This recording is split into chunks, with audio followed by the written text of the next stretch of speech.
I would like to invite Mrs. Nada El Hassan to present the next property. Merci Madame la Présidente. Mesdames et Messieurs, le conflit au Yémen a éclaté en 2015, mais ses effets sur le peuple yéménite sont déjà dévastateurs. Le patrimoine unique et précieux du Yémen subit des dégâts irréversibles à cause du conflit. En juillet 2015, l'UNESCO a organisé une réunion d'experts qui a élaboré un plan d'action d'urgence pour la sauvegarde du patrimoine culturel du Yémen, avec un soutien technique, avec des actions à court terme, moyen et long terme, pouvant être pour partie réalisées par le Yémen, avec le soutien à distance de l'UNESCO et des organisations consultatives. Cependant, ce plan d'action n'a pas pu être mis en œuvre car il n'a pas encore bénéficié de soutien financier. Le rapport sur l'état de conservation de la ville historique de Zabid au Yémen se trouve dans le document 7A AD, à la page 36 en anglais et 37 en français. L'État partie rapporte que, outre la détérioration persistante du patrimoine bâti et le délabrement général, le bien continue d'être affecté par des troubles politiques et socio-économiques, ainsi que par le conflit armé qui a éclaté en 2015. Il fait état de l'arrêt de tous les projets de sauvegarde, nationaux et internationaux, commencés avant le début du conflit. L'État partie a indiqué que le soutien international continue d'être essentiel pour la protection du patrimoine yéménite et pour rendre possible la préparation d'un plan de mesures de conservation, de protection et de maintenance post-conflit. Le projet de décision vous est soumis à la page 38 en anglais et 39 en français. Madame la Présidente, l'ICOMOS souhaiterait prendre la parole. Merci.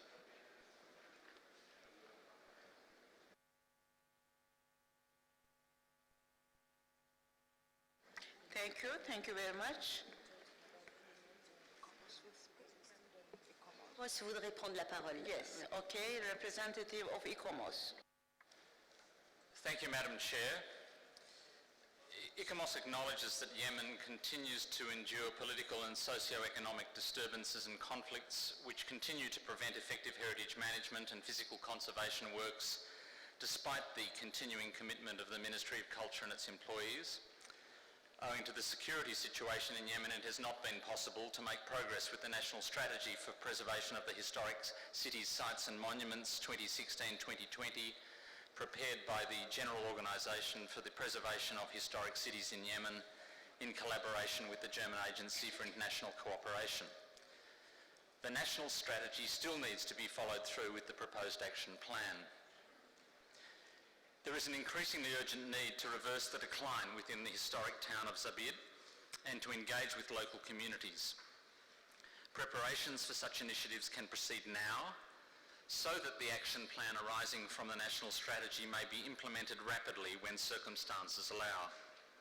Strong support from the international community will continue to be crucial for this endeavour, as will advice that can be provided through the proposed joint World Heritage Centre ICOMOS reactive monitoring mission to the property.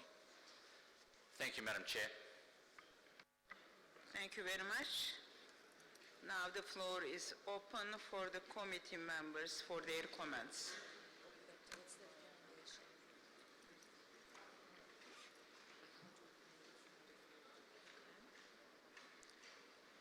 I see no request for the floor.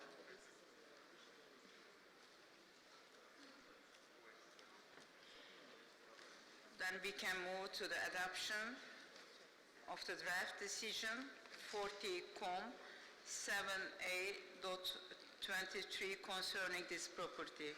I would like to ask our rapporteur if she has received any amendments on the draft decision proposed. Thank you, Madam Chair. There are no amendments proposed. Thank you very much. I see no objection. I declare decision 40-COM 7A.23 adopted.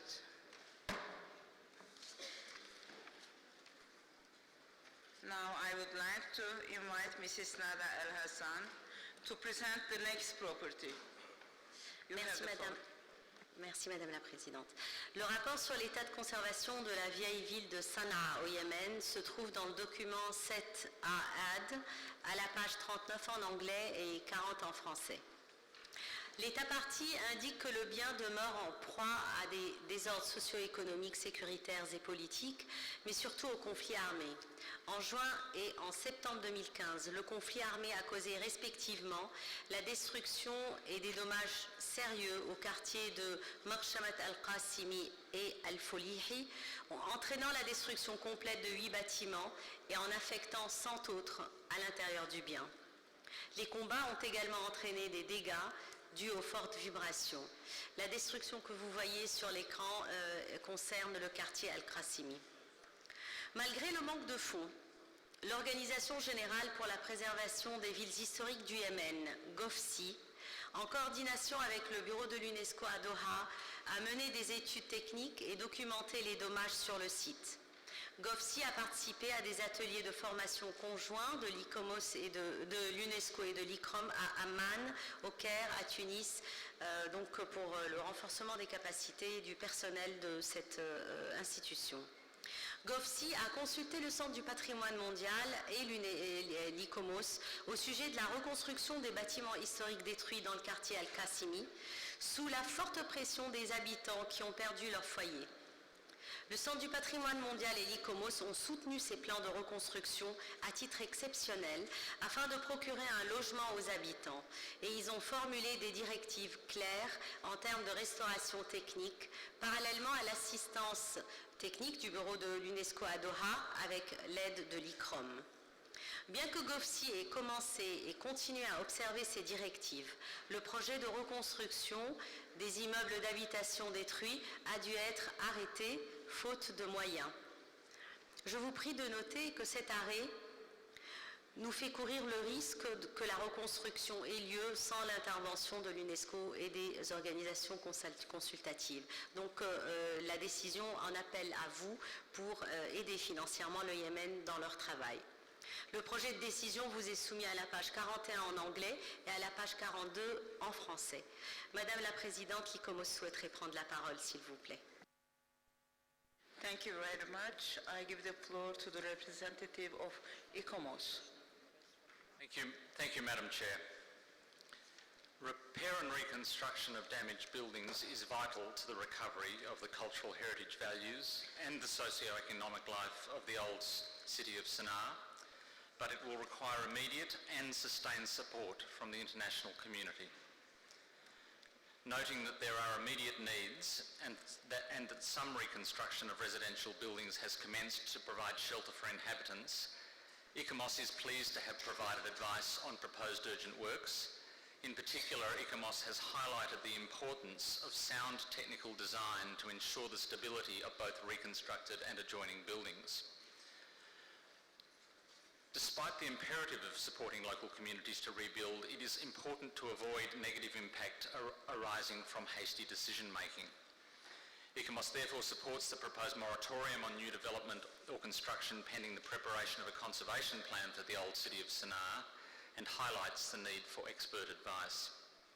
ICOMOS also supports the preparation of the desired state of conservation for the removal of the property from the list of World Heritage in danger as soon as it is feasible to do so, in close cooperation with the World Heritage Centre and the advisory bodies, and welcomes the proposed joint World Heritage Centre ICOMOS reactive monitoring mission to the property. Thank you, Madam Chair.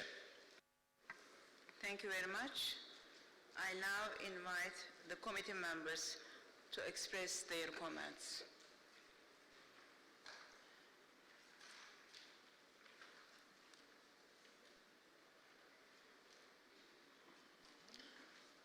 I see no request for the floor from the members of the committee.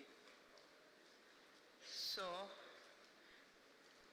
we can move to the adoption of the draft decision 40.7a.24 concerning this property. I would like to ask our rapporteur if she has received any amendments on the draft decision proposed. Thank you, Madam Chair. There are no amendments. Thank you. Thank you very much.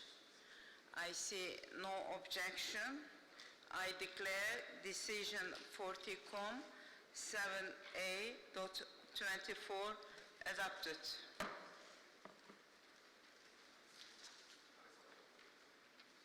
Now I would like to invite Mrs. Nada El Hassan to present the next property. You have the floor. Merci Madame la Présidente. Le rapport sur l'état de conservation de l'ancienne ville de Shibam et son mur d'enceinte au Yémen se trouve dans le document 7A-AD à la page 42 en anglais et à la page 44 en français. L'État partie rapporte que, outre la menace persistante résultant de la pluie et des inondations, le bien continue d'être affecté par des troubles politiques et socio-économiques, de même que par le conflit armé qui a éclaté en 2015. Le 20 novembre 2015, une voiture a explosé près du mur d'enceinte de la ville, causant d'importants dommages aux édifices historiques en périphérie sud et ouest de Shibam.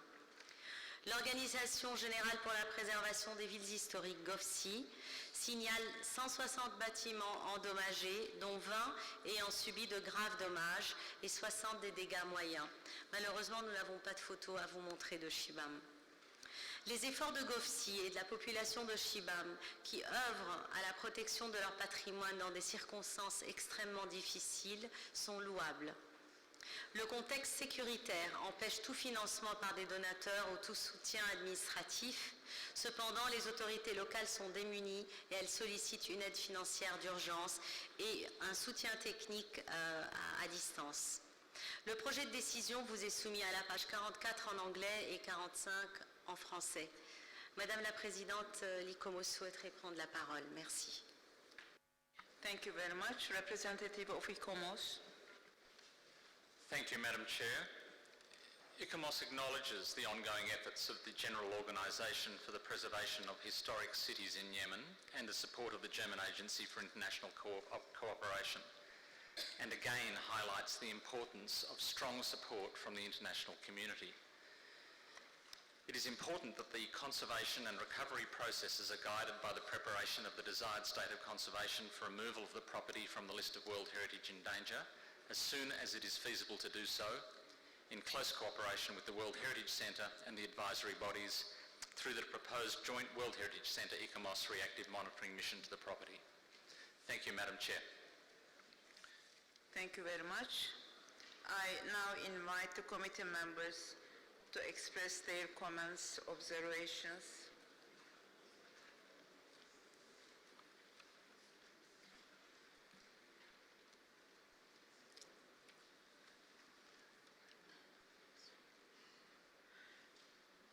I see no request for the floor.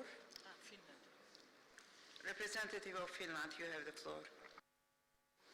Thank you, Madam Chair. Finland would like to congratulate the State Party of Yemen on their continuous effort to protect their invaluable cultural heritage despite the difficult security situation in the country. Once again, the State Party has not only prepared state conservation reports on all their sites, but has also been able to conduct damage assessment, documentation and first aid interventions together with local authorities and local community. This probably is the key reason why the State Party of Yemen still is able to deliver. One cannot stress enough how important the contact with the local community is, especially in a difficult situation. We all wish that the security situation soon will allow a visit of a reactive monitoring mission to the Yemeni properties to assist with the development of corrective measures and the desired state of conservation for removal of the site from the World Heritage List in danger. Thank you, Madam Chair. Thank you. I see no more requests for the floor.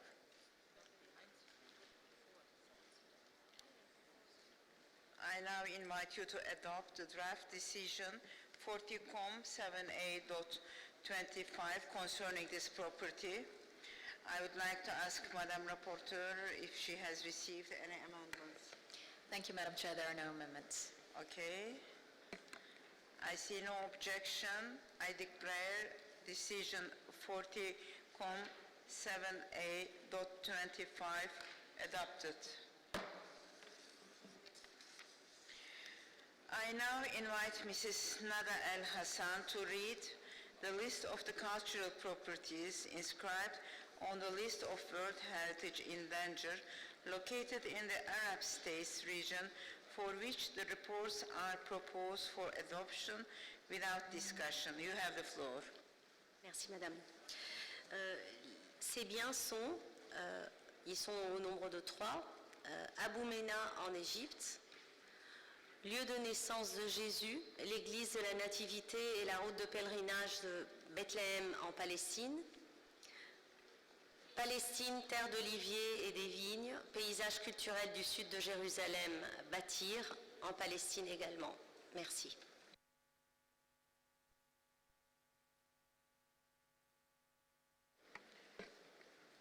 Thank you very much. If there is no objection from the committee on those state of conservation reports, I declare the decisions read out adopted.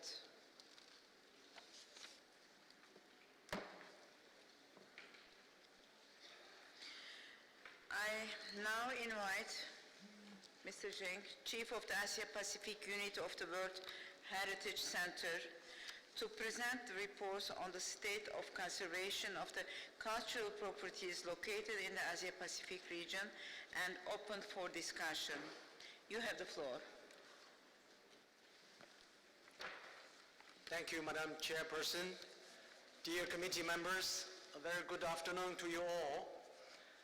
A summary of the conservation issues for the property of Bamiyan Cultural Landscape is available in working document 40-COM-7A add on pages 46 to 49 of the English version and pages 47 to 51 of the French version.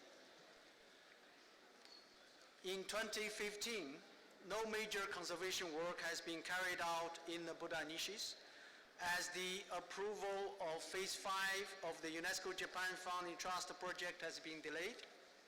Consequently, the construction of the scaffolding in front of the Western Buddha niche remained incomplete, which may have caused some damage to the existing scaffolding. The UNESCO Japan Founding Trust project for the safeguarding of Bamiyan cultural landscape was approved on 31st May 2016.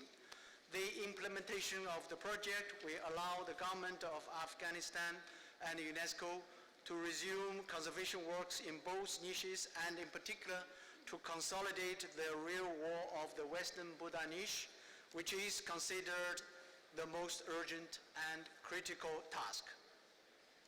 The state party has on several occasions stated that it would like at least one of the Buddha niches to be partially reconstructed, most likely the eastern one, as it is less damaged.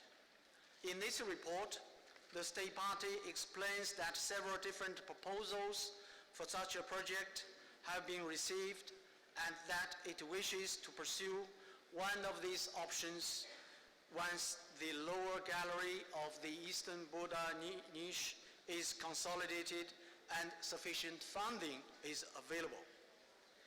As recommended by the May 2014 ICOMOS Technical Advisory Mission, in the framework of the Japan Fate project mentioned earlier, an international symposium involving all the relevant stakeholders has been planned in order to thoroughly discuss the issue of possible reconstruction work at the property.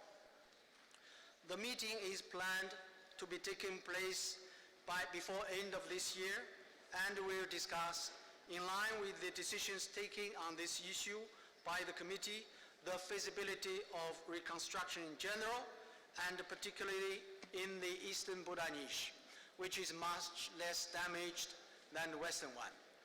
The state party will also like to take this opportunity to discuss how to implement the recommendations made by the ICOMOS mission. The state party reports highlights the urgent need to consolidate and conserve the other component of the property in the Bamiyan Valley, which have been gradually collapsing, thereby putting the property's integrity at risk.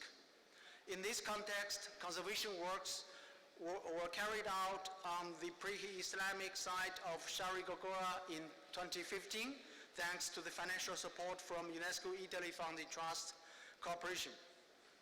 The World Heritage Center would like to thank the governments of Japan and Italy for their generous support in favor of the conservation works at the property and for their support with the implementation of corrective measures. The World Heritage Center, ICOMOS, and ICRO consider it essential that an in-depth discussion take place as soon as possible between the state party and the relevant experts in order to establish a new time frame leading to the removal of the property from the list of World Heritage in danger. We therefore suggest that the cultural landscape and the archaeological remains of Bamiyan Valley be retained on the list of World Heritage in danger. The draft decision 40-7826 can be found on page 48 of the English version and page 49 of the French version in the working document 7A add. In view of the additional information just received, the World Center and ICOMOS propose minor amendment to the draft decision reflecting the international symposium and to allow the outcomes to be considered by the committee at its next session. Madam Chairperson, ICOMOS will now provide its comments on this property. Thank you very much. I give the floor to the representative of ICOMOS. Thank you, Madam Chair. ICOMOS recalls that the ICOMOS Technical Advisory Mission in 2014 was undertaken to consider the appropriateness of consolidation interventions in the Buddha niches, and that this led to a discussion at the 38th meeting of the committee on the need to ensure that any future work in the niches was only undertaken after a clear conservation strategy had been put in place that could inform a reconstruction strategy that reflected the outstanding universal value of the property. The State Party has now, for the first time, announced that it wishes to explore the possibility of partially reconstructing one of the Buddha niches, possibly the eastern one, once consolidation work has been completed and sufficient funds are available. The State Party has also just provided new information that the international symposium that is proposed will be taking place at the end of this year and will discuss the whole issue of reconstruction. ICOMOS considers that this symposium will present a valuable opportunity to consider an overall approach to the reconstruction of the property as part of conservation policy. But the outcomes of that symposium, in terms of approaches, would we consider need to be submitted to the World Heritage Center for review by the advisory bodies so that the conceptual context for reconstruction could be fully discussed and agreed by the committee at its next session before consideration is given to the technical dimensions of any such proposed reconstruction projects for one or other of the Buddha niches and before financial considerations are explored. To reflect this new information and the implications, the revised decision has suggested that the outcomes be considered by the committee at its session next year. Thank you, Madam Chair. Thank you very much. The floor is open for the committee members for their comments. Representative of Lebanon. Merci Madame la Présidente. Bien évidemment, le site de Bamiyan est un site iconique pour la Convention, puisque la destruction des statues de Bamiyan a été un drame que nous avons tous vécu et qui a quelque part annoncé les drames futurs qu'on a connus dans les différents autres sites du patrimoine en Syrie, au Mali, en Irak, etc. Aujourd'hui se pose la question de la reconstruction, quoique partielle, d'une partie de ces statues. Ce que nous souhaiterions dire, c'est qu'il faut prendre en considération, dans le cadre d'une possible reconstruction, l'implication des populations locales.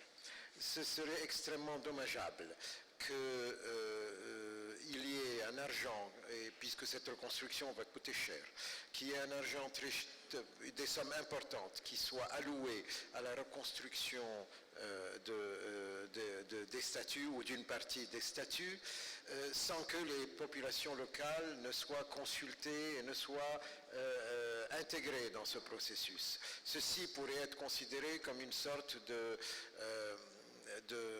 déni pour les populations locales de leur intérêt, puisqu'il y a des gens qui pourraient dire « Ok, cet argent pourrait être mis pour améliorer la situation des populations locales, pour améliorer la situation de pauvreté et d'habitat, etc. de ces populations. » Donc il faudrait véritablement insister dans le cadre du projet, dans le cadre du symposium qui va être organisé, sur la nécessaire intégration et la nécessaire participation des populations locales à ce projet s'il devait se faire. Merci. Thank you very much. Representative of Tanzania. Thank you, Chair. The delegation of Tanzania would want to note with concern the insecurity of the site, the management plan and the cultural master plan that are not implemented, the risks that are imminent on the collapse of the giant Buddha niches, and the irreversible deterioration of the mural paintings. However, the delegation of Tanzania do commend the officials of the said party for adoption of the management plan and its integration into the Bayan City Master Plan, the progress accomplished by the state party in cooperation with the UNESCO office in Kabul in ensuring the site's security, the deployment on site guards who have effectively stopped illicit trafficking of cultural property.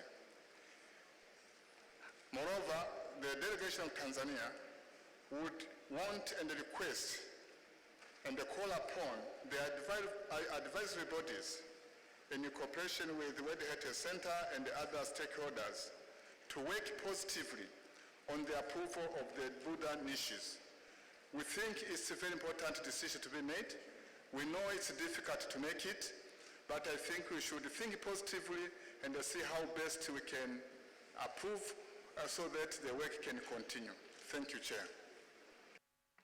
Thank you very much. Representative of Portugal, you have the floor.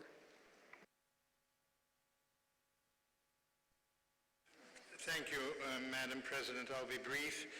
Let me commend the State Party for finalizing the Properties Management Plan and for incorporating it into the Bamiyan City Master Plan. This is certainly a good practice that should be praised and followed.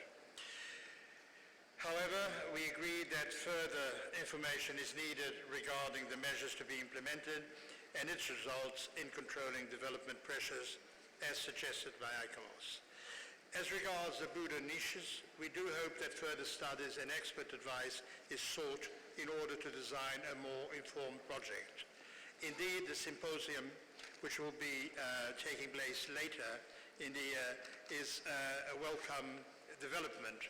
But as it has already been mentioned by ICOMOS, the results and proposals should be thoroughly analyzed. Let me join my Lebanese colleague in saying that the implication of local populations in this project is essential to strengthen social cohesion and the sense of appropriation by the local communities. And this sense of appropriation will, in fact, be decisive for the success of the project. Thank you. Thank you very much, Mr. Ambassador. Now I give the floor to the representative of the Republic of Korea. Thank you, Madam Chair. We are happy to see that there are updated reports regarding the cultural landscape and archaeological remains of the Bamiyan Valley, and that there are many developments regarding the restoration projects of the heritage, such as International Symposium on the restoration of the sites. And we are also happy to share that the Bamiyan Culture Center, which is supported by the Korean government, is on its way to create a place for capacity building and to promote creative culture in this area. We hope that the results from the symposium and the Culture Center contributes to the development of the comprehensive master plan for entire heritage. Thank you. Thank you very much. I see no more requests from the member countries, so I give representative of Turkey, you have the floor. Thank you, Madam Chair. We welcome the efforts and the considerable progress made for improving the state of conservation of this property, which has been subjected to tragic and tremendous destructive attacks by terrorist circles and extremists. And corrective measures need to be consistently continued. We encourage all the state parties to continue promoting this project, and we welcome and we appreciate the efforts and the resources made available by certain state parties in this regard. It seems that half of the desired state of conservation has been already achieved, while the other half of the project constitutes a number of problems related to conservation. There still remains issues to be addressed by the state party, like the conservation work for Buddha riches, archaeological sites and mural paintings, and the heritage impact assessment for cultural center and museum. Turkey, on its part, enjoys excellent relations with the state of Afghanistan, and we will continue also encouraging our national authorities to make available any possible technical and other assistance for the fulfillment of this project. Thank you, Madam Chair. Thank you very much, Mr. Ambassador. I see no more member countries, so I give the floor to the representative of Japan. Thank you, Madam Chair. Japan would like to join others in commending the efforts by the state party under the difficult circumstances. Japan has been supporting the conservation of this iconic property through UNESCO for more than 10 years with a total of $7 million.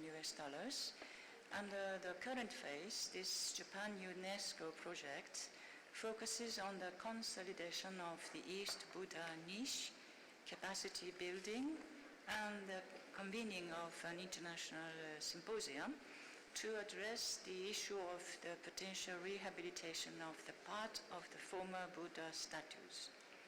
We agree with ICOMOS on the need for a careful assessment of the proposed reconstruction based on an appropriate conservation philosophy, taking into account the OUB of the property. As ICOMOS pointed out, this requires close and wide-ranging consultation among all stakeholders, including the local communities, to be reviewed by the advisory bodies, and finally by the committee, as suggested by others. Japan hopes the symposium this year will help facilitate such a consultation process and lead to a best solution agreed by all the stakeholders. Thank you. Thank you very much. I see no more requests for the floor, so we can move to the adoption of the draft decision 40-COM 7A 26 concerning this property. I would like to ask our rapporteur if she has received any amendment. Thank you, Madam Chair. To the original draft decision, we don't have any amendments proposed by any of the committee members, but if you could switch the screens, as the Secretariat has informed you in their presentations, there is a correction to the existing paragraph 7 and an addition of a new paragraph 8. This actually reflects the convening of an international symposium regarding the reconstruction of the Bamiyan Buddha niches, and I don't believe this has been circulated before, so I'll just read it out once.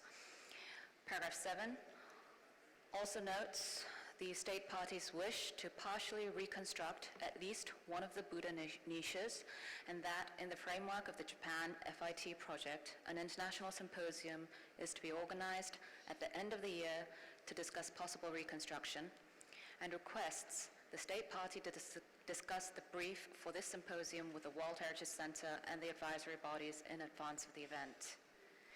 And then we have New Paris 8. Further requests the state party to submit the outcomes of the symposium and an agreed overall approach to reconstruction and conservation of the property in relation to OUV for review by the advisory bodies and consideration by the World Heritage Committee before any detailed technical and financial feasibility studies are undertaken for a specific reconstruction project. These are the only amendments that we have for this decision. Thank you. Thank you very much. Are there any comments from the members of the committee? I see none. So I declare decision 40-COM 7A 26 adopted as amended.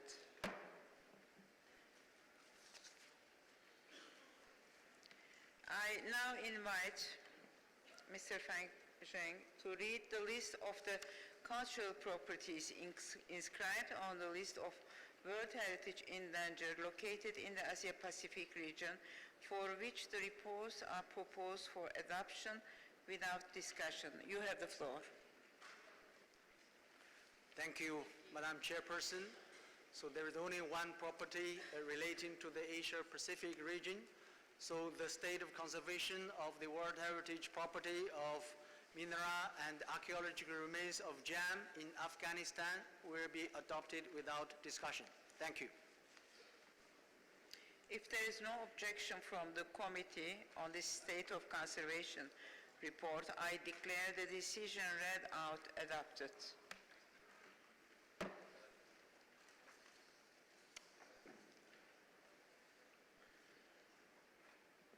So we can now move to Europe, North America.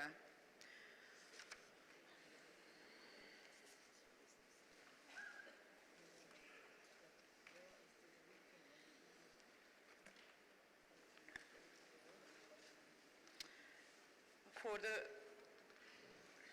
first property, we have received 3 different requests to open the report for discussion. First from Kazakhstan, then from Poland, and finally from the United Republic of Tanzania. I will therefore give the floor to the delegation of Kazakhstan, then to Poland, and to the United Republic of Tanzania to present to the committee the reason why they requested to open the State of Conservation report on historical monuments of Meskheta, Georgia, our first report on cultural properties located in the Europe and North America region. Kazakhstan, you have the floor. Thank you. Dear Madam Chairperson, dear members of the committee, we all are well aware of the importance of historical monuments of Meskheta, which have been on the list of World Heritage in Danger since 2009. The issue was considered at the previous World Heritage Committee session, which concluded to examine the implementation of the corrective measures at its 40th session in view of the possible removal of the property from the list of World Heritage in Danger. Our experts carefully studied current situation of the site and arguments adduced by the distinguished state party and arrived at the following conclusions. The moratorium on privatization of surrounding lands and modern land use is now in place. Moreover, to obtain most effective result, a relevant memorandum was signed by the Georgian Prime Minister. Urban Land Use Master Plan, developed in accordance with international standards, was signed by the Georgian Minister of Culture in June 2016 and is now underway. A new museum project was cancelled and is being reviewed with due regard of ICOMOS and World Heritage Center recommendations. Since 2009, there have been a lot of successful initiatives related to the legal framework and management system of the property. Particularly, we would like to highlight the efforts made towards development of important mechanisms for coordination of any plans and actions between Georgian Church and national authority, namely the Ministry of Culture. Other significant steps, such as unification of the buffer zones, conservation activities, were also realized as requested in previous committee decisions.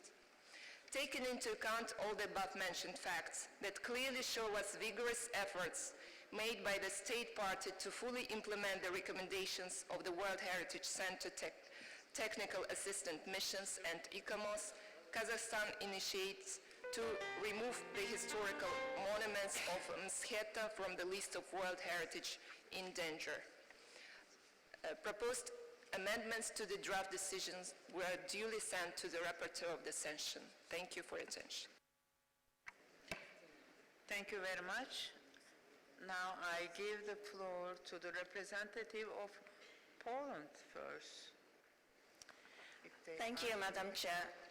The State Party of Georgia deserves comments for all the endeavors taken to improve its heritage protection and conservation system. The progress made since the inscription of the historical monuments of Msketa in the endangered list in 2009 is impressive. These were the observations made by the committee already last year and led to adopting a decision in which the committee decided to examine the implementation of the corrective measures at its 40th session in 2016 in view of the possible removal of the property from the list of World Heritage in danger. The report on the state of conservation and then the draft decision prepared for this session contain recommendations to establish a unified buffer zone for the three component parts and to develop an urban land use master plan accordingly and upon a revised methodology. This is very important and we support these recommendations. But we would like to ask for a clarification on the status of the World Heritage Center technical assistance missions in reference to the reactive monitoring process and as defined in the operational guidelines. Unfortunately, the report doesn't refer to the implementation of the corrective measures developed after inscription of the site on the endangered list, which cover much wider range of issues. With your permission, we would like to ask the Secretariat and the ICOMOS to inform us on the progress in the implementation by the State Party and will appreciate comments on the desired state of conservation, whether or not it is already achieved. Thank you, Madam Chair. Thank you very much. Representative of Azerbaijan. Thank you, Madam Chair. Azerbaijan commends the efforts of the State Party with regard to the recommendations of the ICOMOS, and we would like to share the comments mentioned by the delegation of Kazakhstan with the view that the country implemented a lot of recommendations raised by the missions taking place in Georgia. And with this view, Azerbaijan strongly supports the proposal of Kazakhstan to remove this site from the list of in danger. But with your permission, I would like to give the floor to our expert who will elaborate a bit more on our position. Thank you. We would like to take to your consideration invisible part of the job of the state with the local community and with the new generation. Believe me, 2 years ago I was in Msketa and I visited the monastery Jwari on the top of mountain. It was beautiful, restored and conserved. As architect, of course, I would like to find some weakness, but I couldn't do it. And I talk with the community. They really understand the benefit of the cultural property, and they're waiting us when we support them. Thanks. Thank you very much. I give the floor to the representative of Portugal. Thank you very much, Madam President. I believe that what I'm going to say won't make me very popular with the previous speakers, but nevertheless, I think I should share my thoughts on this matter. As we all know, the list of World Heritage in danger is a mean to alert a state party or state parties involved in the property that things are not going well and that measures must be taken to better preserve and manage the sites. And for this reason, this site was included in the list of the World Heritage in danger, and I recall our discussion last year where we went thoroughly into this problem. I do not dispute, on the contrary, that Georgia has done a lot of work in order to meet the requirements. But what does surprise me slightly is not that we are not only with this amendment proposed by Kazakhstan, not only proposing to take this site off the list, but much further, one is deleting all the suggestions for concrete actions and cooperation and clarification and what have you that were suggested, and which lead me to believe that there is still some very serious problems. So one thing is eventually to take this site off the list, and we'll have to discuss that. The other issue is, are we going to strike out, just like that, a number of very significant recommendations? So, Madam President, at this stage, perhaps through you, I could ask ICOMOS to explain to us what does this in fact entail in practice in terms of the cooperation with the state party and the preservation of this site, and what is their evaluation of the present state of affairs. I thank you very much. Thank you very much. Representative of Indonesia.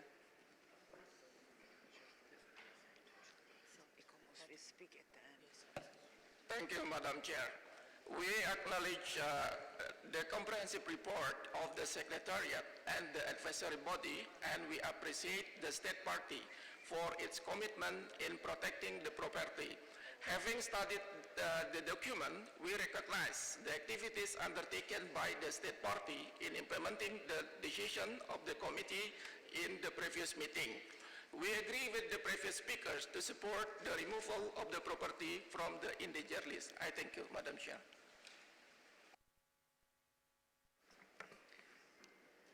Thank you very much. Representative of Lebanon. Merci Madame la Présidente. Nous souhaitons joindre notre voix à celle du Portugal. La question de la possibilité d'enlever le site de la liste en péril est envisageable, on va en parler.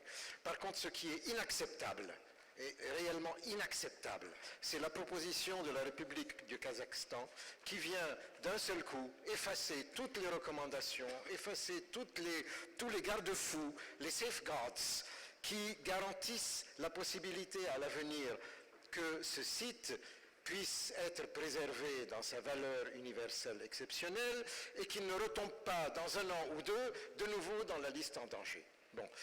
La République du Kazakhstan n'est peut-être pas depuis longtemps au comité. Il faut comprendre que dans le comité, lorsque nous enlevons des sites de la liste en danger, nous gardons toujours des garde-fous, parce que nous pensons toujours qu'il faut assurer l'avenir.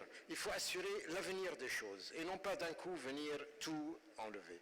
Donc, nous demandons, comme l'honorable délégué du Portugal, nous demandons l'avis de l'ICOMOS concernant les mesures correctives qui ont été prises et qu'est-ce qui resterait à garder. Merci.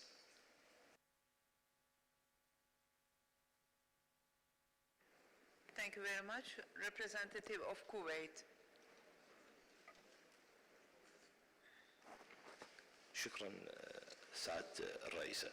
فيما يتعلق في مدينة مسخيتا جورجيا نظرا للخطوات والتدابير الإصلاحية التي نفذتها حكومة جورجيا من أجل صون وحماية محمية مدينة مسخيتا طيلة الفترة من 2009 لغاية 2016 والتي أدت إلى تبديد المخاوف في شأن الحفاظ على الموقع المذكور، فإننا ندعم سحب الموقع المشار إليه من قائمة التراث الثقافي المعرض للخطر وننضم إلى كازاخستان بهذا الشيء. شكرا.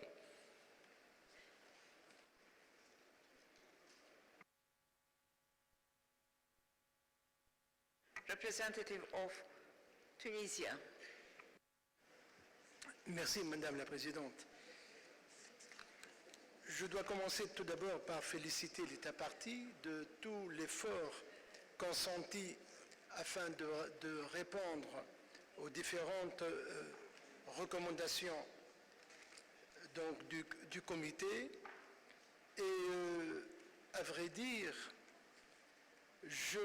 après avoir bien lu le rapport notamment de l'ICOMOS ICROM, eh bien franchement je relève beaucoup de points positifs qui sont les suivants. Mécanisme de gestion résolu, coordination entre églises géorgiennes et autorités politiques résolues, développement urbain sous contrôle, code du patrimoine, il sera prêt à la fin de 2006, engagement d'une étude pour intégrer le futur musée dans son environnement urbain et historique, etc. À mon sens, je crois que finalement la conclusion de l'ICOMOS et de l'ICROM ne va pas tellement dans le sens de ce qui a été décrit comme étant des points positifs. Et par conséquent, il y a un seul point qui gêne un petit peu, c'est celui de la situation de l'église Jvari en dehors des limites de la zone tampon. Et il est recommandé de modifier ces limites pour effectivement inclure cette église dans les zones tampons.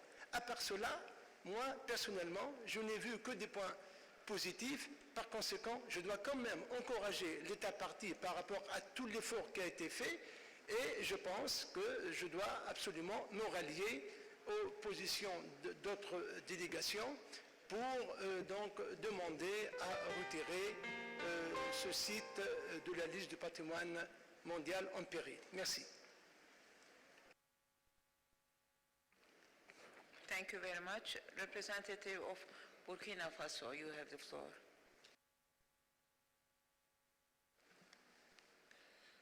Merci Madame la Présidente. Ma délégation salue les efforts déployés par l'État partie géorgienne, notamment depuis 2009, dans le cadre de la gestion du bien, notamment la mise en place de mécanismes de gestion, ainsi que tous les autres efforts déployés en matière de délimitation de la zone tampon, et félicite la Géorgie pour les efforts consentis à mettre en œuvre les recommandations proposées. Ma délégation estime par conséquent que ces efforts sont encourageants et que l'État concerné doit œuvrer à conserver la valeur universelle exceptionnelle du bien. Par conséquent, nous nous associons aux observations de nos prédécesseurs qui proposent le retrait du bien de la liste en péril. Je vous remercie. Thank you very much. Representative of Peru, you have the floor. Muchas gracias, señora presidenta. La delegación del Perú valora profundamente los esfuerzos realizados por el Estado parte con la finalidad de superar todas las situaciones de exposición y de vulnerabilidad del bien, específicamente en torno a las amenazas a su valor universal excepcional. Creo que diversas delegaciones ya han hecho una argumentación sustantiva respecto de estos avances y de los esfuerzos y los logros que se han obtenido para la delimitación de la zona tampón. Sin embargo, yo quiero llamar la atención sobre el fondo de la reflexión efectuada por la delegación del Portugal. La propia institución de la lista en peligro no supone solamente la obligación del Estado parte de realizar acciones y procesos que superen la situación preexistente, sino esencialmente de mantener su sustentabilidad. En ese sentido, la delegación del Perú, estando de acuerdo con que el bien pueda salir de la lista en peligro, respalda plenamente lo señalado por Portugal y Líbano en el sentido que debemos mantener las recomendaciones para preservar la sostenibilidad de la nueva situación del bien. Gracias, Presidenta.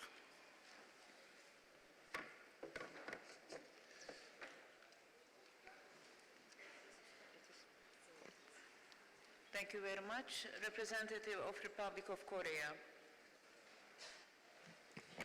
Thank you, Madam Chair. Last year, the decision for this property was to consider the possible removal of this property from the danger list if the recommendations of the committee are fulfilled. The progress that the state party has shown is an exemplary one, especially regarding the decision-making process within the government, which expresses the strong will to protect the heritage. The Republic of Korea would like to join our colleagues of Portugal and Lebanon that the withdrawal from the list in danger could give more room to state party to implement the recommendation. Thank you. Thank you. Representative of Turkey, you have the floor. Thank you, Madam Chair. Madam Chair, we carefully listened to what the distinguished delegations had to say. Our national experts also studied, and they have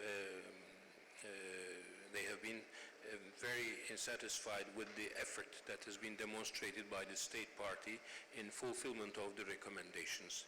We also recall last year's deliberations and decision in the committee to look into the possibility of removal from the danger list under the condition that the state party fulfills its obligations. Now, we believe most of the work that is being conducted by state party is in fulfillment or towards the fulfillment of the recommendations of the advisory bodies. This needs to be rewarded, and also there is concrete progress towards better preservation of the site.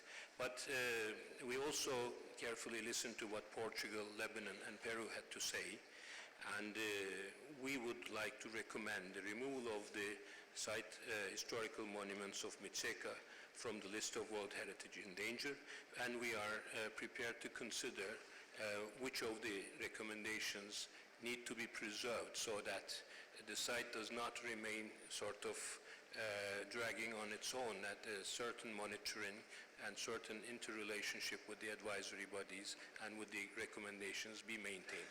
Thank you, Madam Chair. Thank you very much, Mr. Ambassador. Now I give the floor to the representative of Finland. Thank you, Madam Chair. Finland would also like to support what has been said by Portugal and Lebanon. Also, we are very confused about the amendment, which is, in our view, is more a deleted draft decision than an amendment. Thank you, Madam Chair.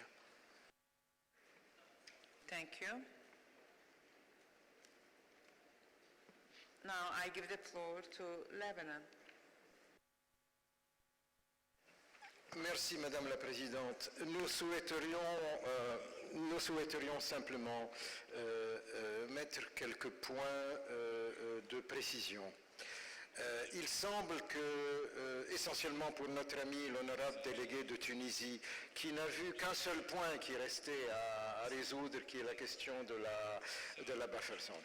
Bon, si on relit bien les recommandations du projet de décision présenté par le Centre et les organes consultatifs, nous avons tout d'abord le point A, strengthen the strategic spatial planning vision and ensure that the urban dimension of the property be fully reflected in the policies, measures, tools adopted to ensure the conservation of the later, using, if necessary, the approach carried by the recommendation on the historic urban landscape.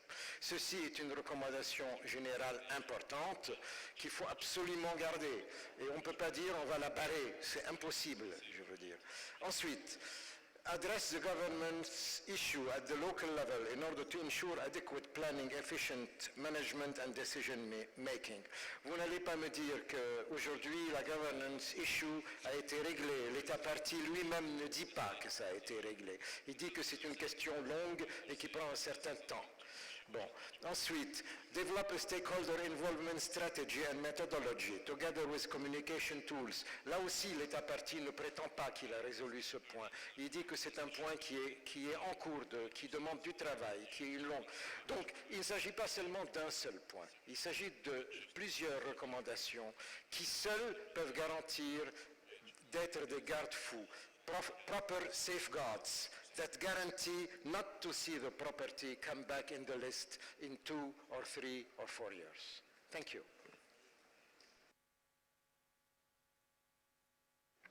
Thank you. Representative of Tanzania, you have the floor.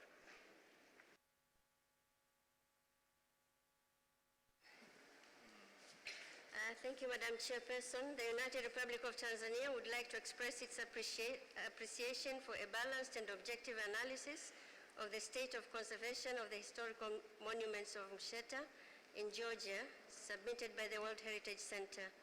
We also appreciate the considerable progress made in the implementation of Decision 39-7A of the committee.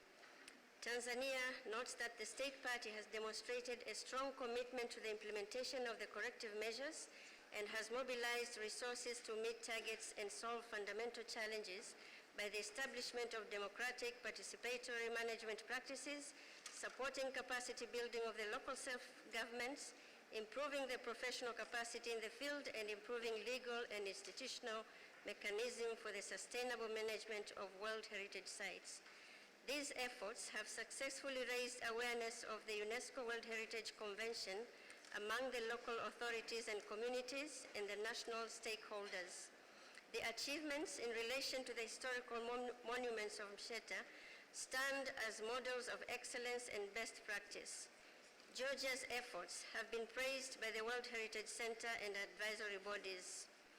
For that reason, we believe that the historical monuments of Msheta, Georgia, should be removed from the list of World Heritage in danger. We also take note of the comments and support the maintaining of safeguards measures as proposed by other delegations. I thank you, Madam Chairperson. Thank you very much. Representative of Jamaica. Thank you, Madam Chair.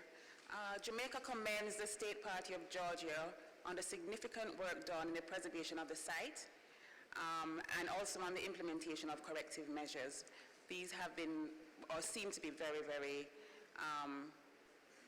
significant and have brought them to the state where they should be commended. However, like other state parties before us, we feel, other members of the committee who have spoken before us, we feel that we should allow ICOMOS to speak so that we have an idea of the recommendations that have been proposed. Thank you, Madam Chair. Thank you very much. Now I would like to invite Mrs.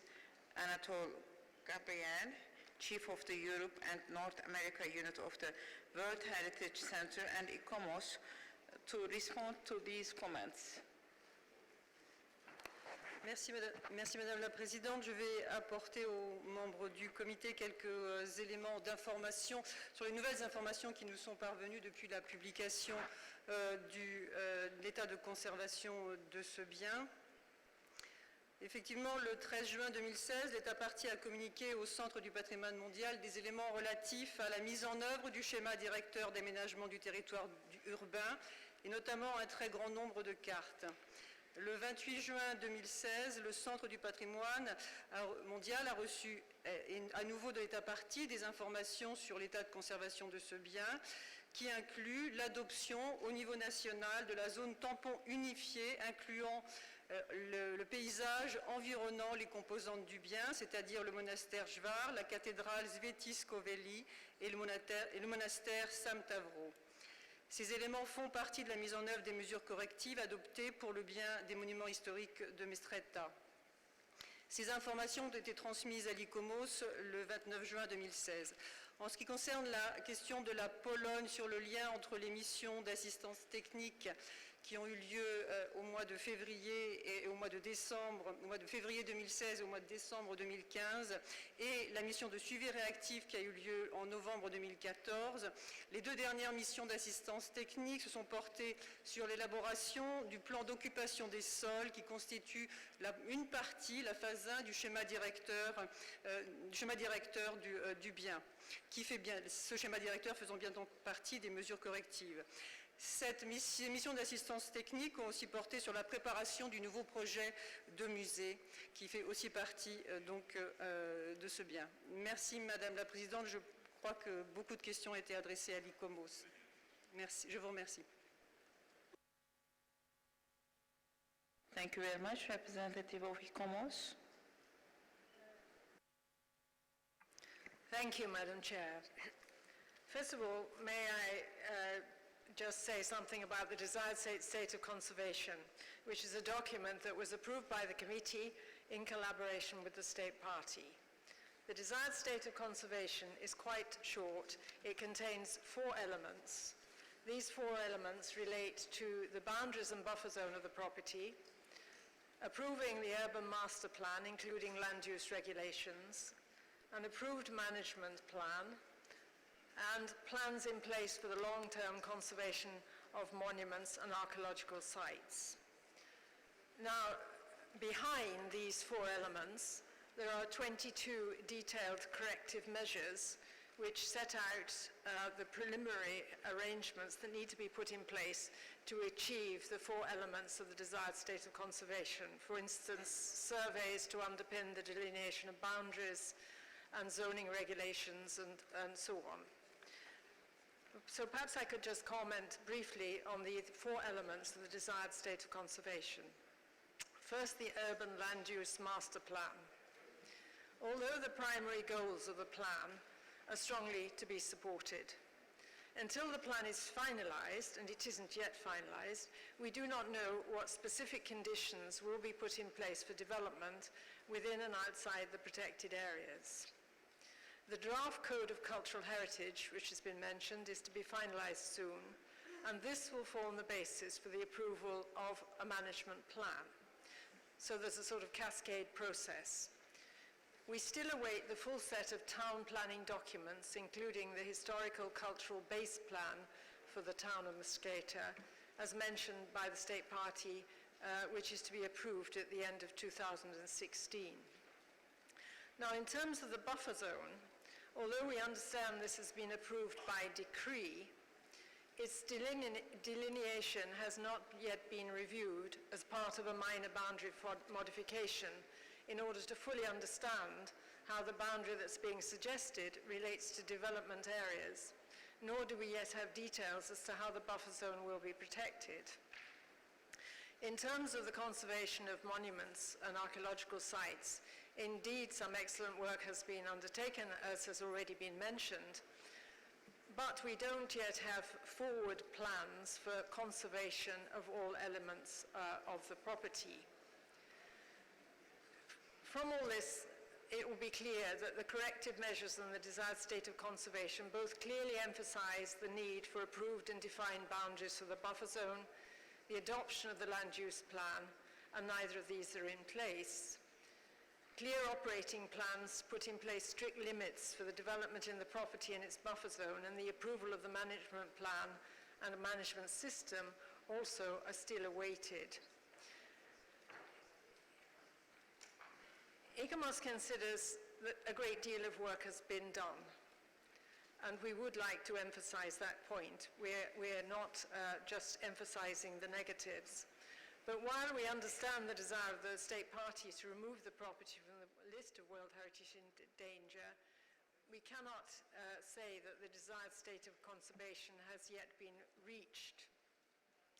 We fully agree that with the commitment of the state party to set work in motion towards achieving the desired state of conservation, and certainly commend the direction of travel. But we do not consider that we quite yet have a framework in place that will give assurances that the property is as well protected and managed as it needs to be to ensure its outstanding universal value is fully sustained. I hope that clarifies some of the issues that have been raised. Thank you.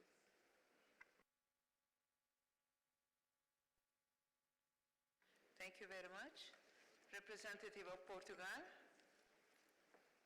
Thank you very much, Madam President, and I thank my colleagues for their very constructive interventions, and I thank ICOMOS for their reaction to some of the questions that have been put forward here. Now, as others, and I think as a majority, we are not against taking this site from the endangered list. What we want to ensure is that in the coming years, as was very eloquently underlined by my Lebanese colleague, there are mechanisms in place that ensure that we will be from, say, 3-4 years from now, where we want to be. So you need some garde-fous, as the French say. You need some guarantees, because as the representative of ICOMOS underlined, the desired state of conservation, and I quote, has not yet been reached. So for us to proceed in this matter, Madam President, and taking into account that I believe that we all want the same thing, albeit we have different ways of approaching it, I would suggest a very quick drafting exercise that would allow for the gist of this amendment to be kept. That is paragraphs 1, 2, 3, 4, and 5, and 6, with a little alteration, and 7, but we preserve the recommendations in order that we have a solid and confident basis to proceed. So in this context, and if the music allows me, I would ask very frankly from ICOMOS, what are the recommendations that they deem essential in order for us to proceed? Because this is a highly technical issue, and I would like to have the expert advice. So from A, B, C, and 7 of them, what are those that you believe should be kept? And then I would have a drafting suggestion. Thank you. Ambassador, thank you very much. Representative of Cuba. Gracias, señora presidenta. Siendo nuestra primera intervención, quiero en primer lugar agradecer a Turquía, al pueblo de Turquía, por el apoyo y además por el calor con que nos ha recibido en esta sesión. Del mismo modo quiero expresar nuestra solidaridad en estos momentos tan difíciles. Aprovecho también para agradecer al Reino de España por proporcionarnos la posibilidad de poder hablar en español en esta sesión del comité. Con relación al tema que estamos abordando, el sitio de los monumentos de Mezquita, después de haber escuchado los argumentos dados y particularmente la explicación por el órgano consultivo de ICOMOS, nos parece que sería muy saludable, además de reconocer y felicitar al Estado parte y sacar de la lista en peligro el sitio, mantener recomendaciones que al final van a ayudarnos a todos a que no vuelva a caer en una lista en peligro. Muchas gracias.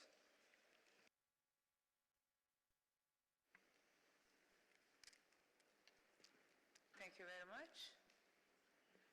Kazakhstan, representative of Kazakhstan, you have the floor.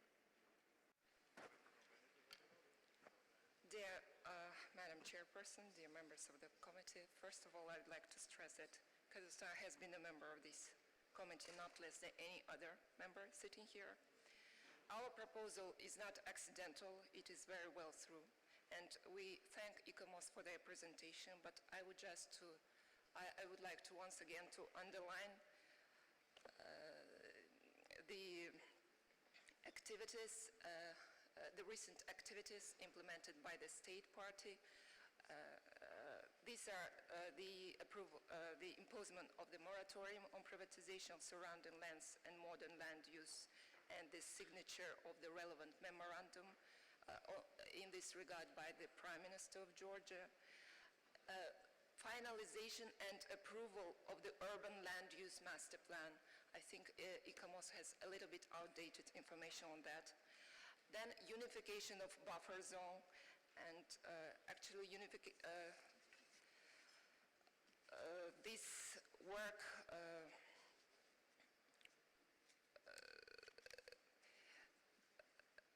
this work kind of justifies the removal of the item concerning the borders in relation to the Jvari site, which we propose to delete.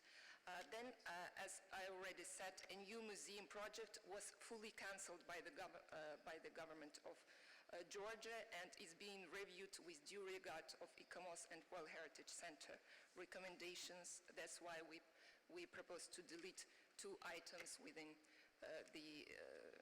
two sub-items within the item 5 of the initial draft decision. So we think that these are well-grounded arguments for the removal of this site from the list of World Heritage in danger. However, echoing an initial draft decision and understanding the importance of continuous monitoring of this site, we request the state party to submit a report on the state of conservation of the property to the World Heritage Committee for examination at its 41st session. In our view, we as the committee members should encourage the long-term progressive work of the state party undertaken towards the implementation of the recommendation of our committee. Thank you for your attention. Thank you very much.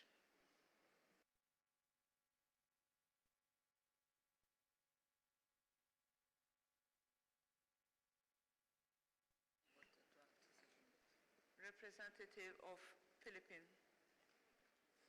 Thank you very much, Madam Chairperson. Just very briefly, we've listened very closely to the debate, and we can support the thrust of what was said by the distinguished ambassador of Portugal. We are not against removing the property from the danger list, but some substantive recommendations may be useful to reconsider, and let us look at the draft decision in this regard. Thank you.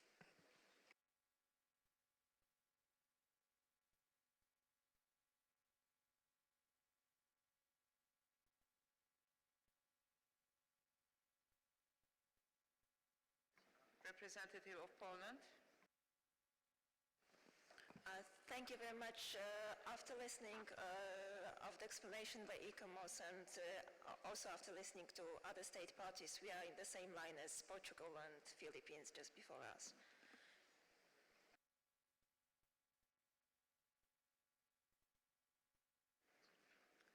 Thank you very much. I give the floor to the Secretariat. Thank you, Madam Chairperson, but in fact, I wanted just to raise your attention that ICOMOS would perhaps like to respond to give some information. Thank you. Representative of ICOMOS, you have the floor. Thank you, Madam Chair. We were asked to comment on which of these recommendations we thought should be retained in the light of the discussion in the committee. Before I do that, could I just point out one thing? The recommendations that are already in this decision relate to some parts of the desired state of conservation, but not to all aspects of the desired state of conservation that are yet to be reached.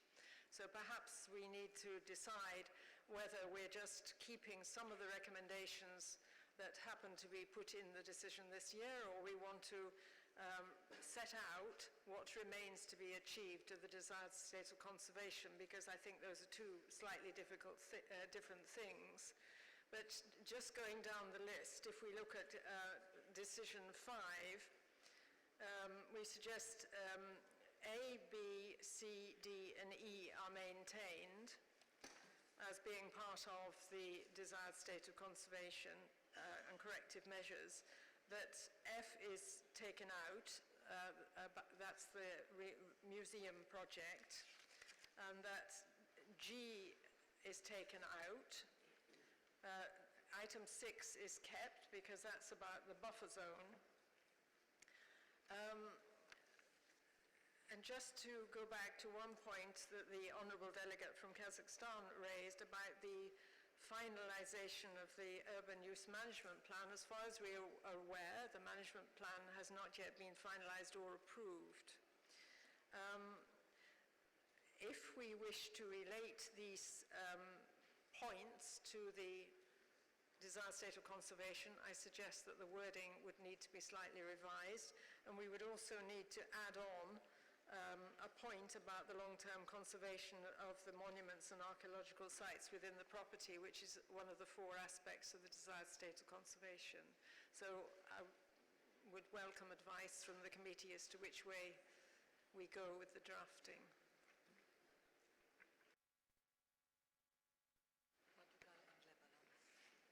Thank you very much. Representative of Portugal. Now, I didn't realize that my Lebanese friend had asked for the floor, otherwise I'd let him speak first because he has an expertise that I don't have. So, but thank you, ICOMOS, for the very useful clarification. I think we're slowly but surely getting there. So, I will be ready to propose some drafting along the line that you just suggested. I would need some technical drafting from ICOMOS or the Secretariat in order to address the archaeological issue. And from there, on the basis of Kazakhstan's draft, I think we could usefully finish this exercise. Thank you.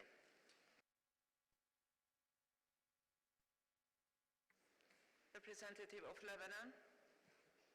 Merci Madame la Présidente. Pour ne pas perdre trop de temps, ce que j'aurais voulu proposer, ce que nous aurions voulu proposer, c'est de ne pas fermer ce point, demander à l'ICOMOS de préparer une révision, draft revised proposal, que nous discuterions demain matin par exemple, et à ce moment-là on peut l'approuver. Voilà, merci.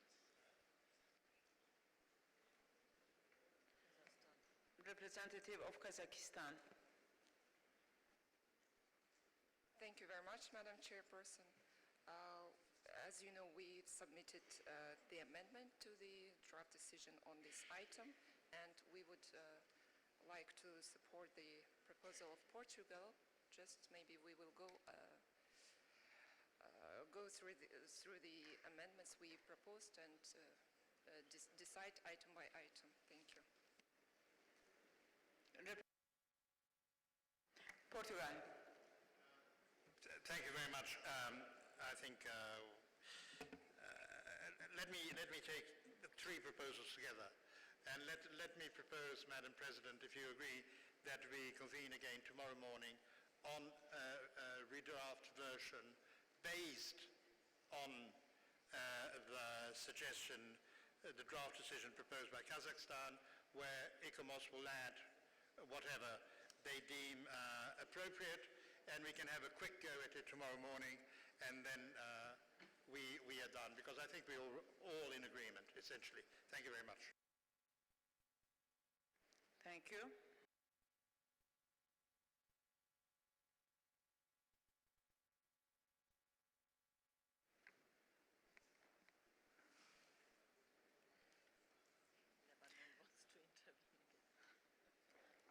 Representative of Lebanon. Yes, we would like to second the proposal by Portugal.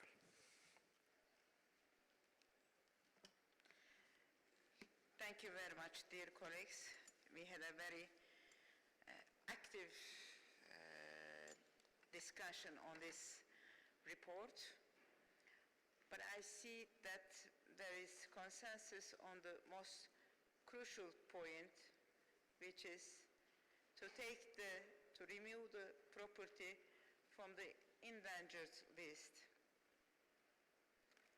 We therefore believe that we can agree on that and reflect more on the recommendations, and we can ask ICOMOS to prepare a draft with the Secretariat and the Rapporteur, as well as with the contribution of the voluntary country to take part, to prepare a new draft decision based on the negotiations.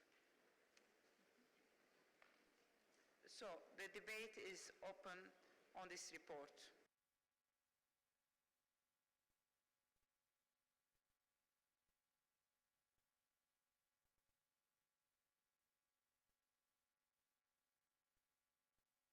I now invite Mrs. Anatole Gabriel to present the next report.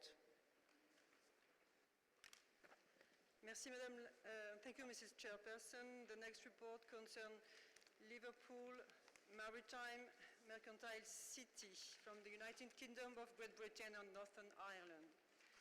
The state of conservation of the property can be found on page 44 in the English version and on page 46 of the French version in the document 7A. The draft decision is on page 46 in English and 48 in French. The Secretariat has the state of conservation of the report was sent by the State Party to the World Heritage Center on the 29th of January 2016. This state of conservation report identifies concerns with the sequence and the timeline of the desired state of conservation for the removal of Liverpool from the list of World Heritage in danger, which has been set on the 1st December 2016 by decision 39-7A 43.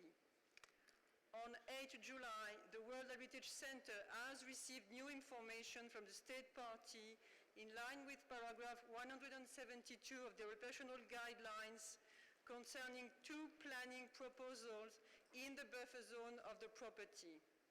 Firstly, an application for a 34-story tower at Prince's Dock, close to the dock wall, which forms part of the property.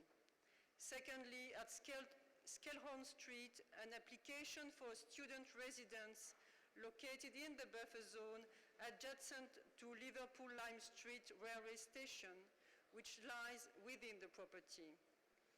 This new information, which includes the detailed material of the two applications, have been sent to ICOMOS for review on 8th of July. I think, Mrs. Chairperson, that ICOMOS would like to comment on this state of property. Thank you, Mrs. Chairperson. Thank you very much. Representative of ICOMOS. Thank you, Madam Chair. ICOMOS acknowledges that this property continues to face strong challenges associated with an approved large-scale development. ICOMOS has participated in joint World Heritage Centre and ICOMOS missions in 2006, 2011 and 2015. Over this period, there has been progress in improving the state of conservation of the property through repair and reuse of outstanding historic buildings and structures which were previously at risk. However, the major threat to the OUV posed by overdevelopment within the property itself and within its buffer zone remains. ICOMOS and the committee have consistently advised that the proposed Liverpool Waters development, and specifically the scale of the proposed development, would fundamentally adversely affect the OUV of the property. The statement of outstanding universal value for the property specifically notes that, and I am quoting, "At the time of inscription, the World Heritage Committee requested that the height of any new construction in the property should not exceed that of structures in the immediate surroundings." ICOMOS regrets the misalignment between the obligations of the State Party and the ability of the local planning authority to grant approval for developments which adversely impact on the OUV of World Heritage properties. The outline planning consent granted for the extensive Liverpool Waters project in 2012 permits the proposed development but does not adequately address the threat to the OUV of the property and resulted in the property being placed on the list of World Heritage in danger. Substantial reduction in the urban density and particularly height of new buildings is required to avert this threat. ICOMOS understands that this can only be achieved through engagement and negotiation among the three principal stakeholders, Liverpool City Council, Peel Holdings and English Heritage. ICOMOS welcomes the moratorium on development within the Central Docks precinct of the overall project and notes that only repair, reuse, maintenance and small-scale projects should occur elsewhere within the property and the buffer zone until the desired state of conservation has been adopted by the committee. ICOMOS notes that the state party has advised that it would develop the desired state of conservation in conjunction with a review of the site management, revision to the supplementary planning document and approval of the local plan. While all of these actions are appropriate, the sequence is not adequately focused on the OUV of the property. ICOMOS considers that the preparation of a revised outcome-focused desired state of conservation, which identifies precisely how the approved scheme should be refined to protect the OUV of the property, is required as soon as possible to inform the finalisation and approval of the planning tools and regulatory framework. This process should in turn inform necessary changes to the Liverpool Water Scheme prior to consideration of any detailed planning proposals or approvals. There should be no possibility of further impacts on the OUV of the property until the desired state of conservation is prepared and adopted. It would therefore not be appropriate for any major projects, including the two projects submitted by the state party in recent days, to proceed with the property and its buffer zone before the DSOC-R, the desired state of conservation, is finalised and approved and the relevant corrective measures have been taken. Thank you, Madam Chair. Thank you very much. Now I would like to invite the committee members for their comments. I give the floor to the representative of Lebanon. Thank you, Madam Chair. In the report presented by the Centre and the advisory bodies, we can read that the State Party's report says that the committee has misunderstood the agreement reached during the advisory mission that there should be a moratorium on developments in the Central Docks neighborhood only and not the whole of the World Heritage property. We would like, in order to avoid a new misunderstanding, we would like to know what does it mean when the state party says that it considers that focusing on the planning process will be more effective than setting out a revised vision of the Liverpool waters that would be susceptible to change before the expiry of the existing permission in 2042. What do the state party means by this phrase? I mean, we all know that the issue of Liverpool waters is central and that all the high buildings, etc., is central. So please, I don't know who can explain what does this phrase mean, and let's try to avoid a new misunderstanding. Thank you. Thank you very much. Representative of Poland. Thank you, Madam Chair. Liverpool, maritime mercantile city, was inscribed on the World Heritage List in 2004, already with some concerns about development, and these concerns remain current over the 12 years of inscription. In 2012, the property was inscribed on the list of the World Heritage in danger due to Liverpool Waters, a major landscape development project planned for implementation over a 30 years period in the area of 60 hectares, covering a part of inscribed property as well as part of its buffer zone. The 2012 decision stated that the Liverpool Waters development scheme poses a serious potential threat to the OUV of the property, and that the implementation of the development would irreversibly damage the attributes of the conditions of integrity that warranted inscription, and that could lead to the potential deletion of the property from the World Heritage List. Unfortunately, after 4 years since 2012 committee decision, we hardly see any progress made by the state party in this regard. In addition, the committee's request to develop a desired state of conservation, together with a defined timetable for the implementation of the corrective measure, is not respected. In such a situation, we have no other choice like to come back to discussion of removing this property from the World Heritage List in the near future. We do hope that the state party will take it as an encouragement or an international support. Poland is proposing an amendment to the draft decision accordingly. It has been sent to the rapporteur. I hope she receives it.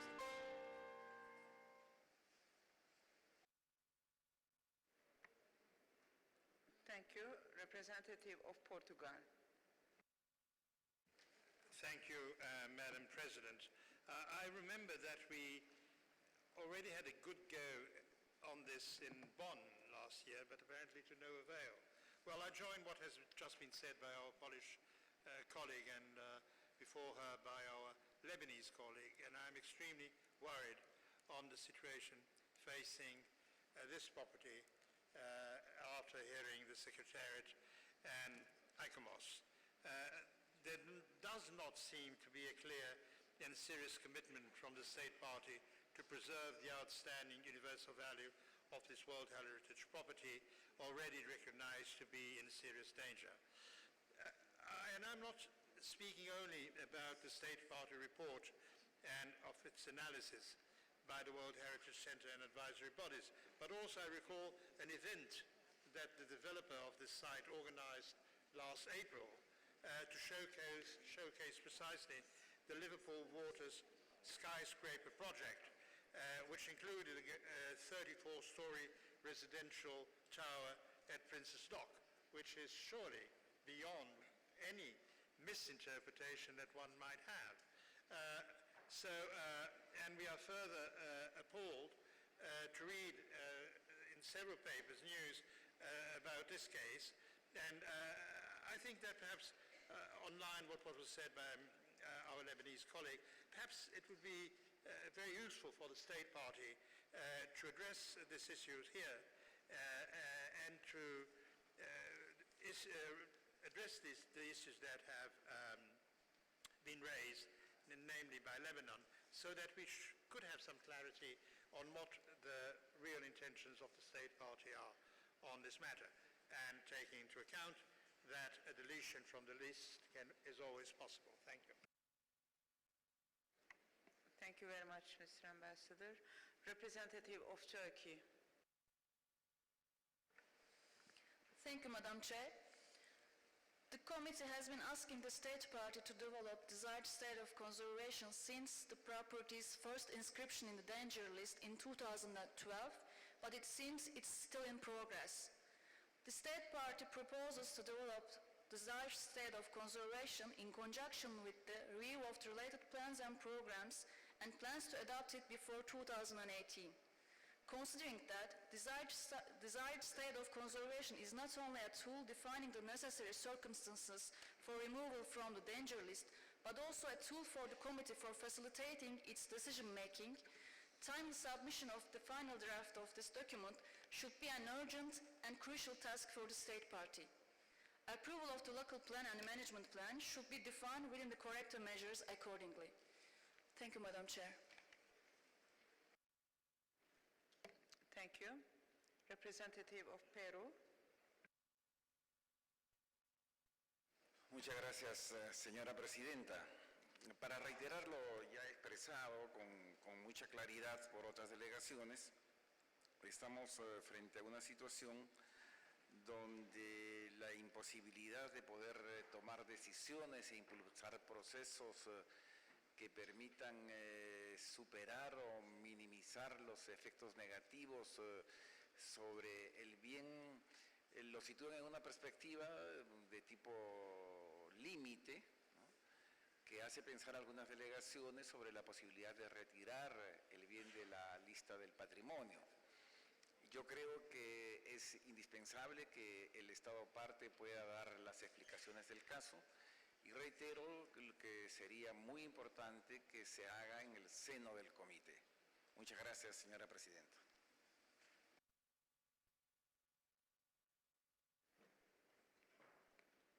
Thank you very much.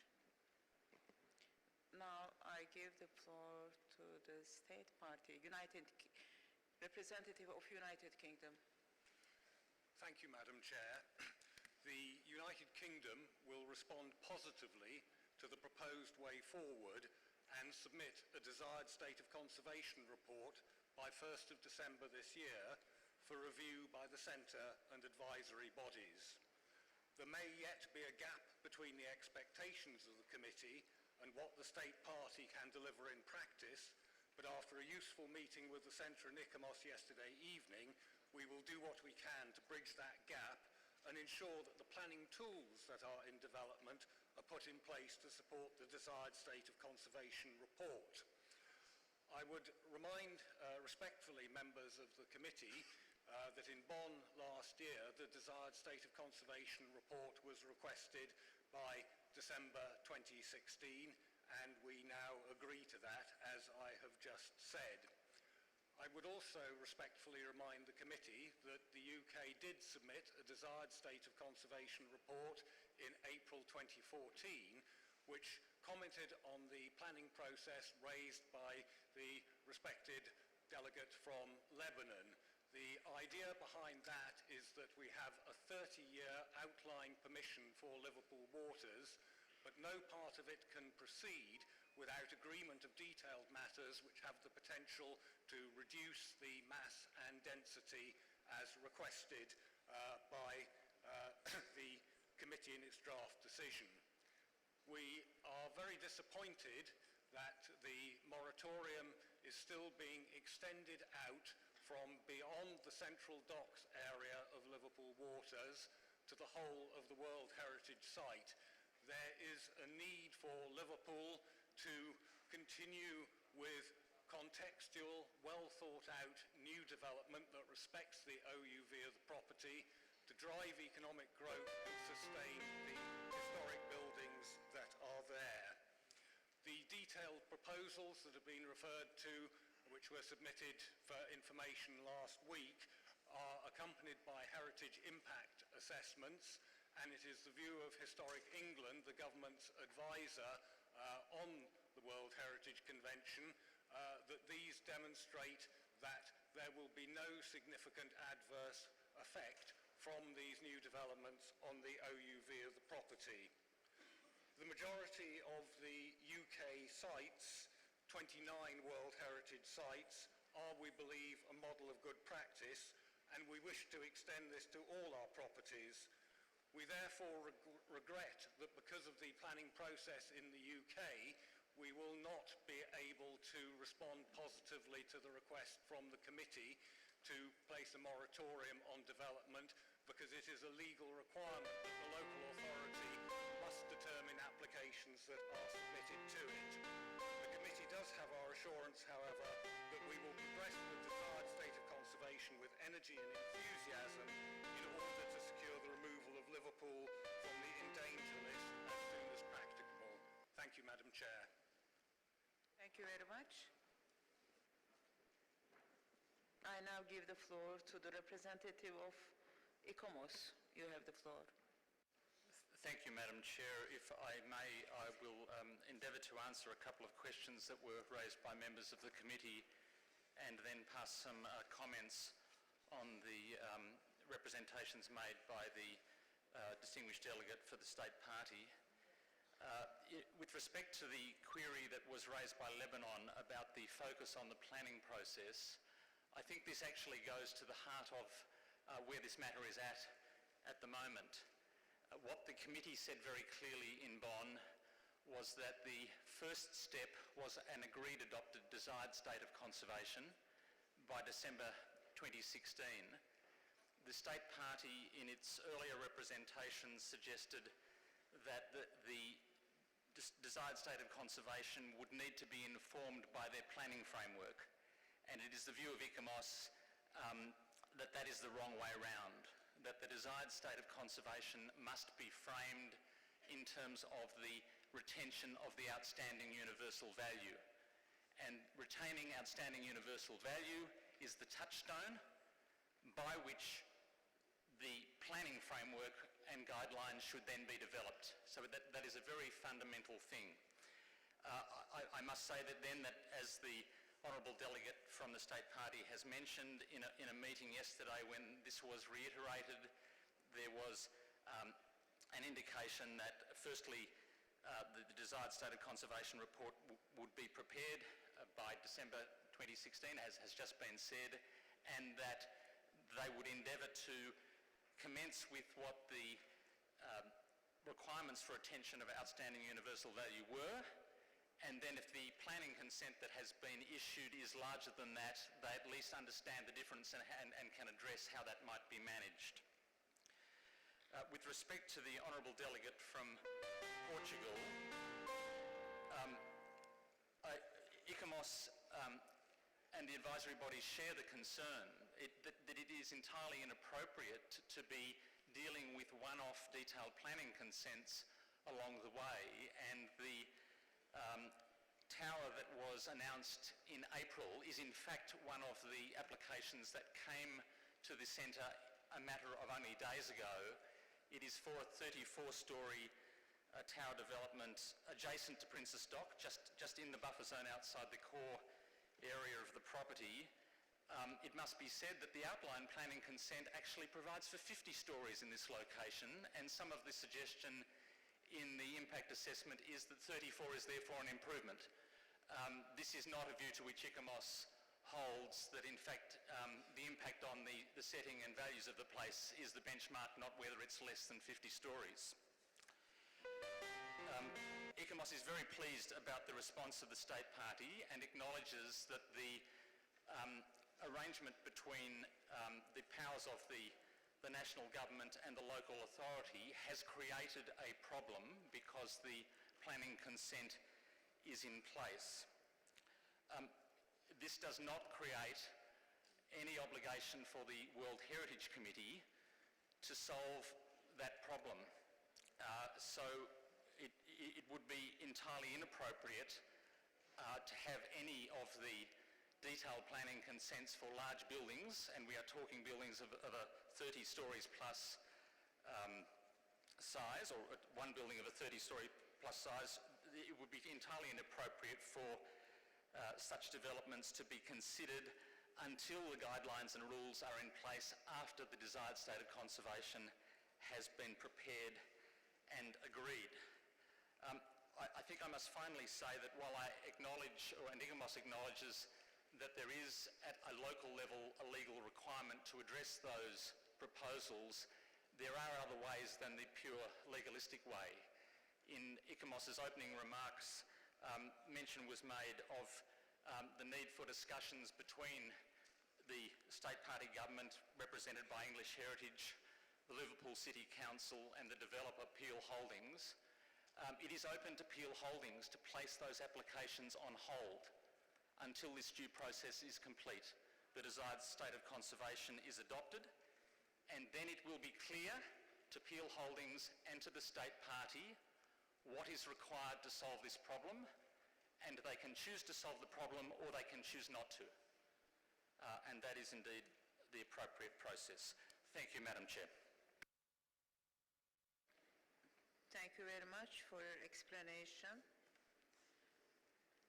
I see no more requests for the floor from the member countries, so we can move to the adoption of the draft decision 40-COM 7A 31 concerning this property. I would like to ask our rapporteur if she has received any amendments on the draft decision proposed.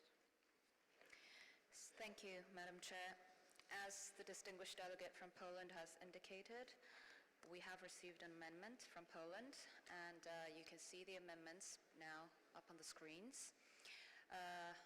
We also have amendments proposed by the Secretariat, and I will just move through in order of the paragraphs.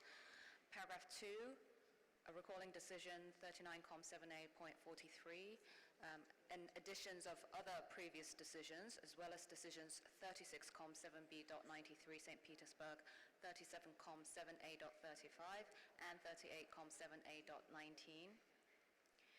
The rest of the decision remains, and we insert in a new paragraph, paragraph 7, this is proposed by the Secretariat, notes furthermore the submission by the State Party on 8th of July 2016 of new information about two projects, Prince's Reach, Prince's Dock, Liverpool, and proposed student residences in Skelhorn Street, Liverpool, and requests the State Party to ensure that neither project receives project approval until the DSCOR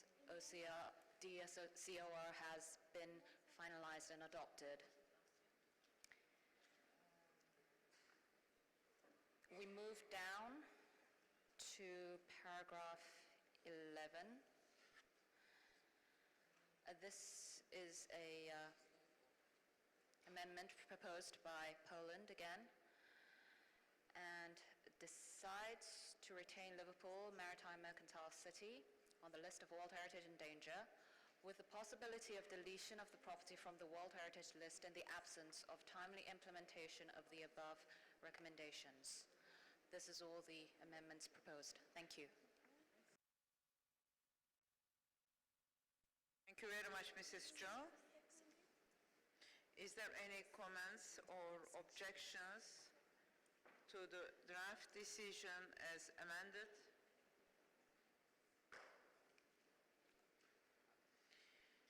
I see no.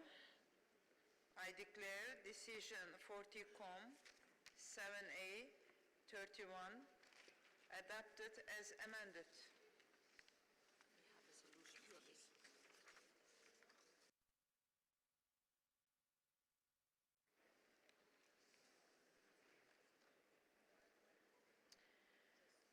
Ladies and gentlemen, I now give the floor to the delegation of Poland to present to the committee the reason it requested to open the state of conservation of the World Heritage medieval monuments in Kosovo.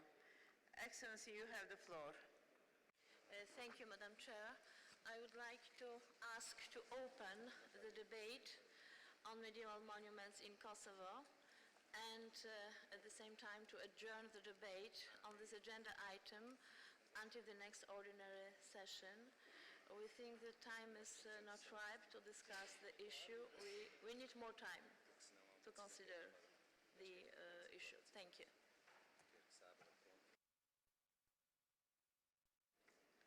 Representative of Turkey. Thank you, Madam Chair. We want to second the proposal just made by the delegation of Poland. Open items.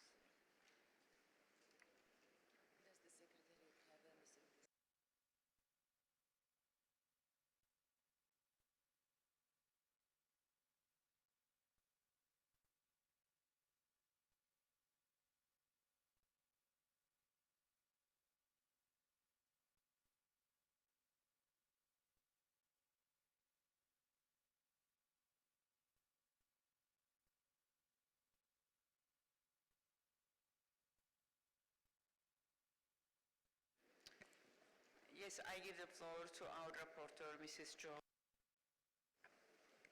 Thank you, Madam Chair.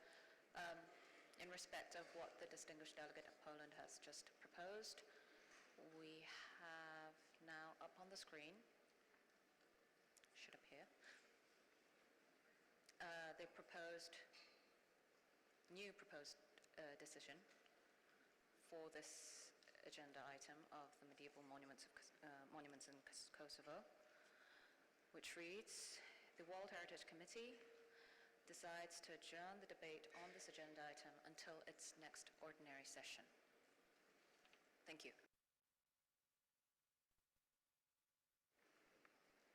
Thank you very much. It is so decided.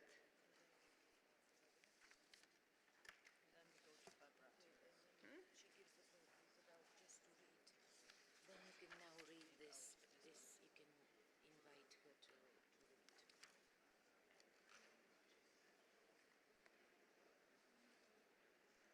Yes. I now invite Mrs. Anatole Gabriel to read the list of the cultural properties inscribed on the list of World Heritage in danger located in the Europe and North America region, for which the reports are proposed for adoption without discussion. You have the floor. Merci Madame la Présidente. Le bien sur la liste du patrimoine mondial en péril qui est proposé pour adoption sans discussion est la cathédrale de Bagrati et le monastère de Gelati en Géorgie. Merci Madame la Présidente.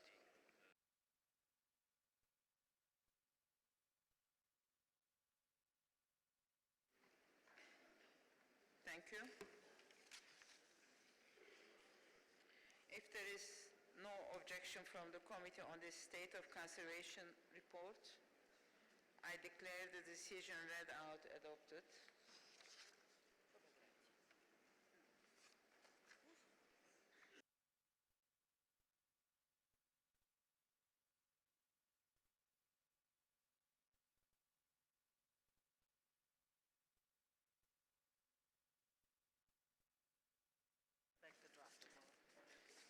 Okay.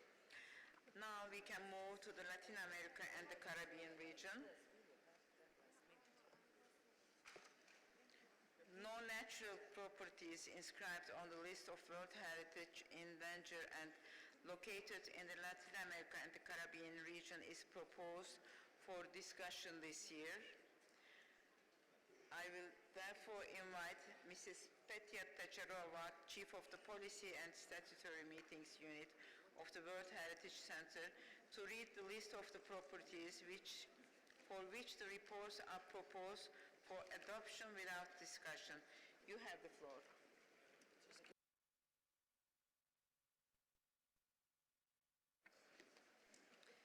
Thank you, Madam Chair. The two properties that are proposed for adoption without discussion, the Belize Barrier Reef Reserve System in Belize and Rio Plátano Biosphere Reserve in Honduras. Thank you very much. Thank you very much. If there is no objection from the committee on those state of conservation reports, I declare the decisions read out adopted. Now we can move to African region. I invite Mr. Edmond Mukala, Chief of the Africa Unit of the World Heritage Center, to present the reports on the state of conservation of the natural properties located in the Africa region and open for discussion. You have the floor. Merci Madame la Présidente.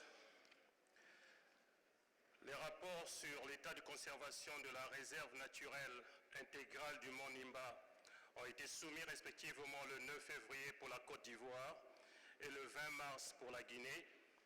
Ces rapports se trouvent dans le document WHC 1640.com 7A AD, page 61 pour la version française et page 60 pour la version anglaise. Ces rapports ont été soumis pour discussion par le Centre du patrimoine mondial et UCN.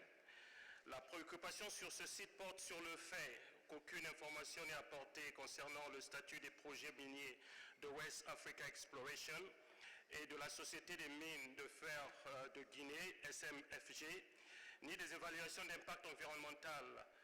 Rappelons l'avis de préoccupation exprimé par le comité lors de sa 39e session à Bonn en 2015, quant au fait que l'évaluation d'impact environnemental et social de la concession d'exploitation accordée à WAE n'aurait pas été menée conformément aux normes internationales telles que demandées initialement dans la décision de la 37e COM 7A.3 à Phnom en 2013.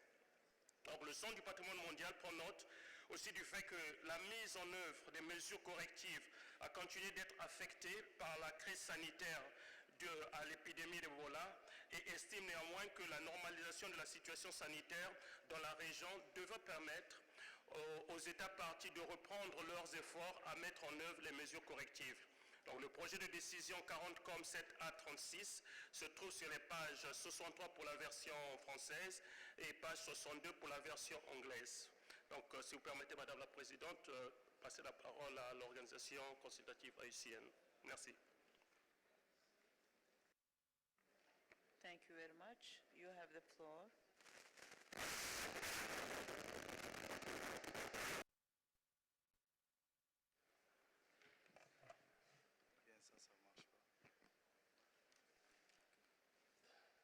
Merci Madame la Présidente.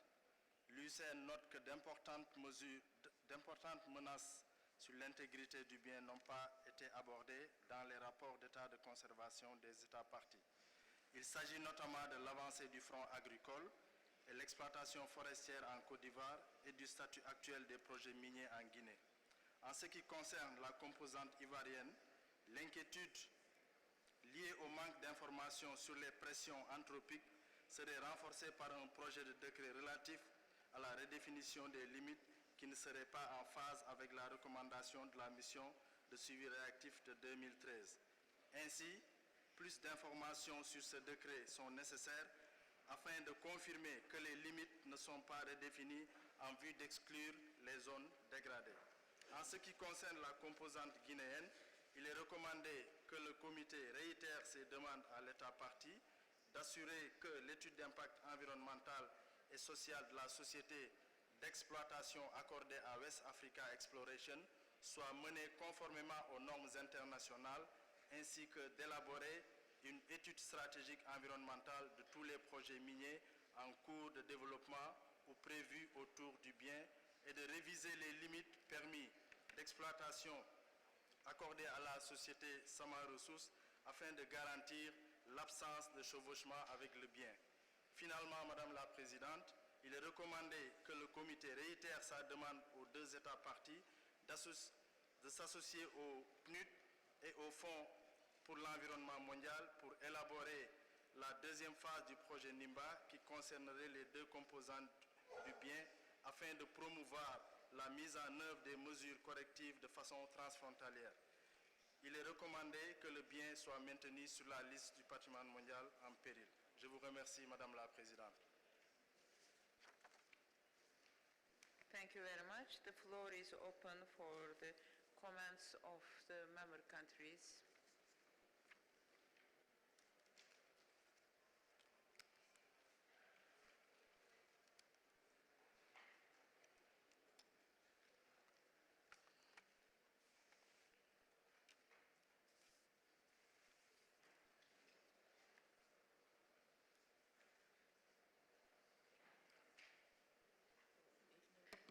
I see no request for the floor.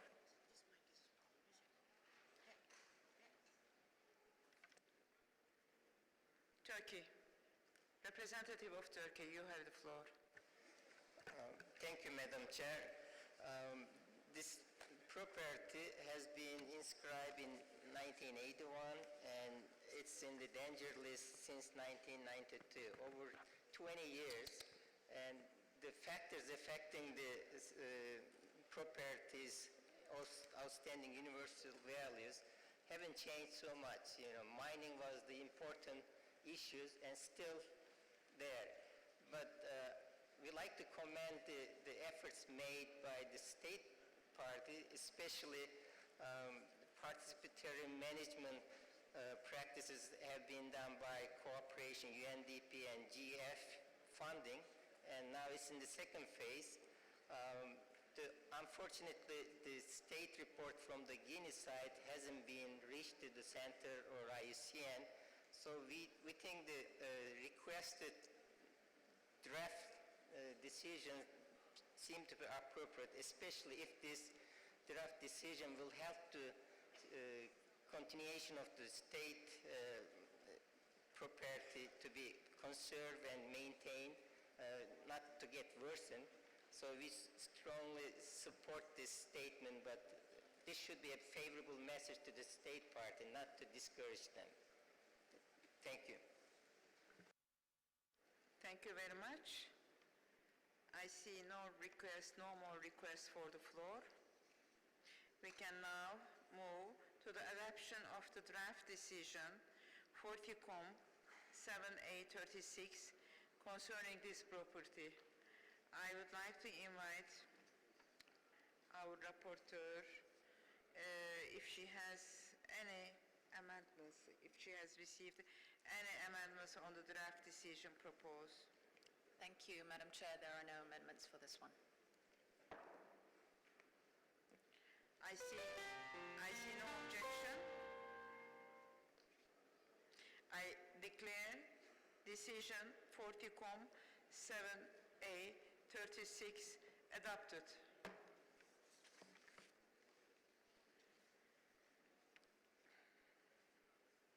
I would like to invite Mr. Edmond Mukala to present the next property. Thank you. Merci Madame la Présidente.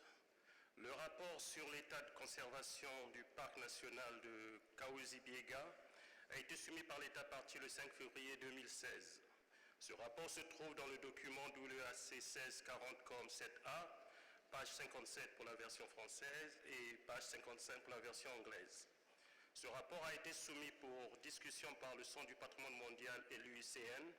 Il fait état de l'amélioration de la situation de sécurité, bien qu'une certaine insécurité encore demeure dans le secteur de l'Ulingu.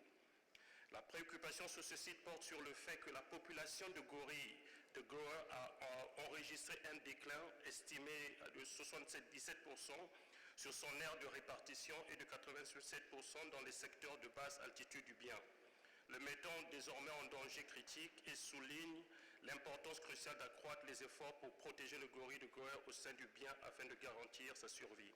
Le Centre du patrimoine mondial, donc prenant de l'amélioration ultérieure des conditions de sécurité et les efforts constants pour évacuer les groupes armés des secteurs anciennement occupés, l'assassinat d'un garde du parc lors d'une embuscade le 31 mars 2016 montre toutefois que la situation sécuritaire demeure un peu fragile. Donc il est noté qu'aucune concession minière n'est active au sein du bien, qui est une bonne chose. Les efforts conjoints continuent de l'Institut congolais pour la conservation de la nature ICCN et des forces armées de la République démocratique du Congo pour fermer les mines artisanales illégales sont hautement appréciés. Le projet de décision 40-com 7A 38 se trouve donc sur la page 60 pour la version française et page 58 pour la version anglaise. Merci Madame la Présidente. Thank you. I give the floor to the representative of IUCN. Merci Madame la Présidente. En mars 2016, un rapport conjoint de la Wildlife Conservation Society, Fauna and Flora International et l'Institut congolais pour la conservation de la nature a conclu que la population de gorilles de Greuel a enregistré une baisse dramatique de 77% depuis 1996, passant ainsi de 17 000 à 3 800 individus. Dans les secteurs de basse altitude du bien, le déclin est même estimé à 87%.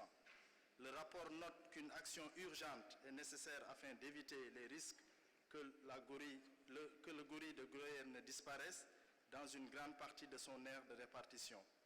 Il note également que l'une des principales menaces pour le gorille est la chasse pour le commerce de viande de brousse, notamment autour des concessions minières. Il est donc impératif que les 14 carrières illégales qui sont toujours actives au sein du bien soient urgemment fermées et que l'État partie confirme que les concessions d'exploration accordées par le cadastre minier ont désormais été annulées. En outre, il est recommandé que le comité demande à l'État partie de prendre des mesures énergiques pour arrêter le braconnage et le commerce illégal des grands singes, mais également de développer une campagne de sensibilisation des populations locales. Il est recommandé que le bien soit maintenu sur la liste du patrimoine mondial en péril. Je vous remercie, Madame la Présidente. Thank you very much. I now invite the committee members to express their comments.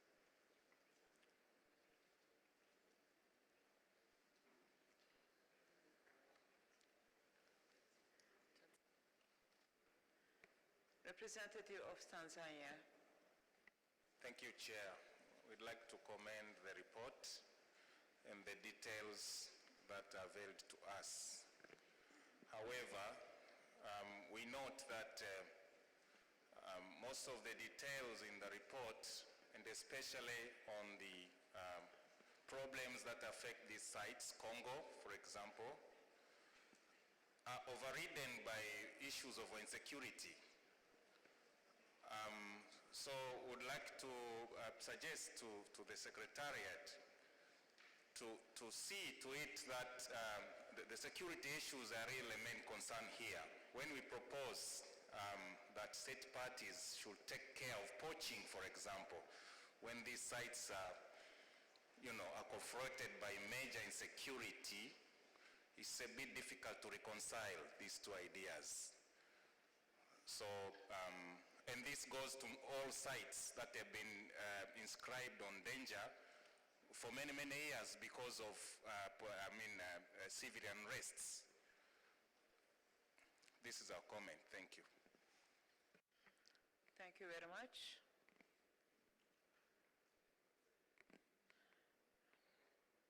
I see no more requests for the floor. So we can move to the adoption of the draft decision for TCOM 7A 38 concerning this property. Mrs. Rapporteur, may I learn if you have received any amendments on the draft decision? Thank you, Madam Chair. There are no amendments. There is no. I see no objection. I declare decision for TCOM 7A 38 adopted.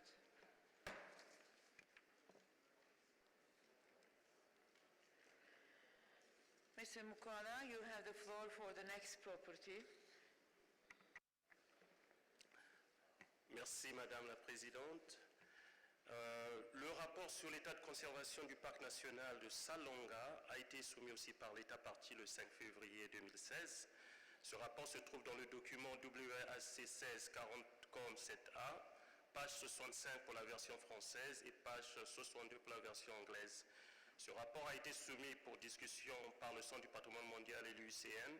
Il fait état sur l'accord de cogestion du bien entre l'Institut congolais pour la conservation de la nature, ICCN, et le WWF qui vise à améliorer la gestion et le futur développement du site. Une nouvelle qui est très bien accueillie par tous. Un directeur de la conservation a été nommé pour travailler en étroite concertation avec la direction générale de l'ICCN pour la mise en œuvre de la stratégie de conservation du parc et à de nouvelles activités financées par les donateurs. La préoccupation sur ce site porte sur le fait qu'en dépit des 4 demandes consécutives du comité, donc de la 36e, 38e et 39e 36, 37, 38 et 39e session du comité, l'État partie n'a encore donné aucune information sur l'état d'avancement des projets d'exploration et d'exploitation pétrolière.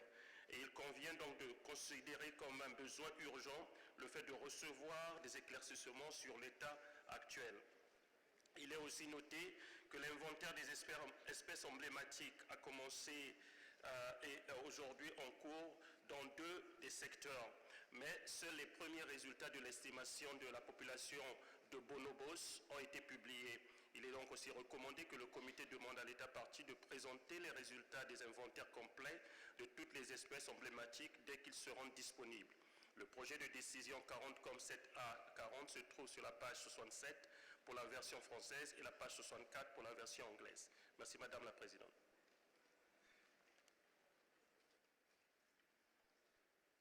Thank you. I give the floor to the representative of IUCN. Merci Madame la Présidente.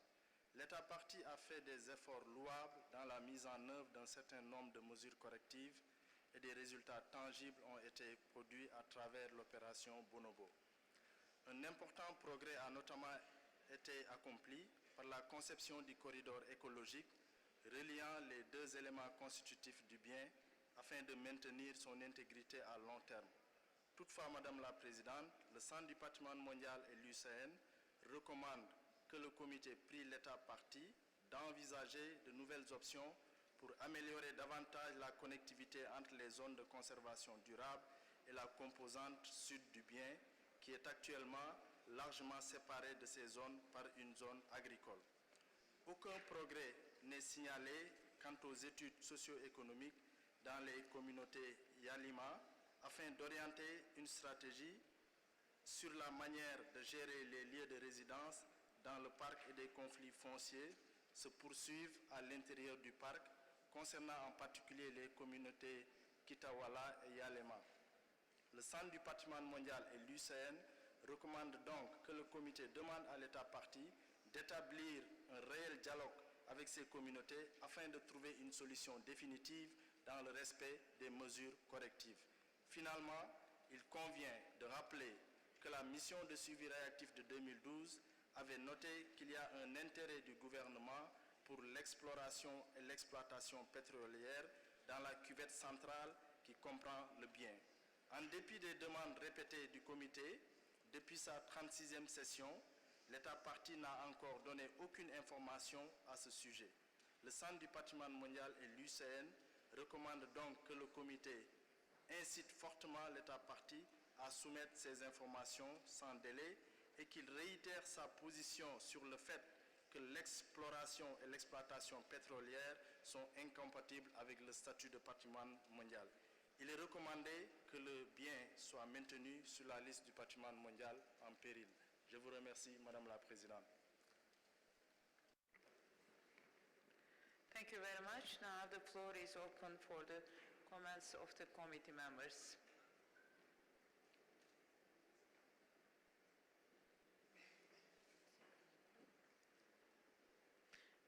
I see no requests for the floor. We can move to the adoption of the draft decision 40-COM 7A40 concerning this property. I would like to ask our rapporteur if she has received any amendment. No, there are no amendments for this. Thank you. Thank you very much. I see no objection. I declare draft decision 40-COM 7A40 adopted.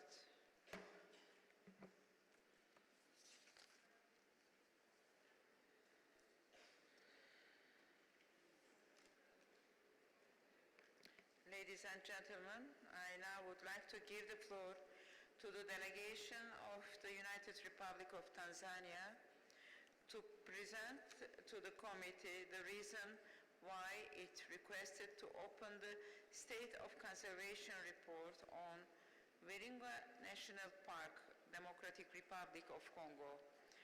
Excellency, you have the floor.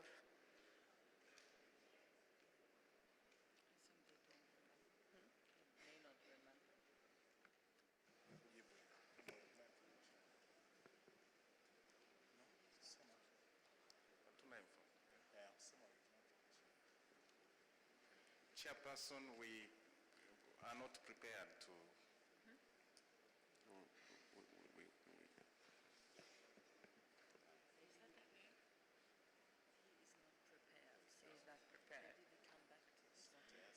Okay, we will come back to this item again.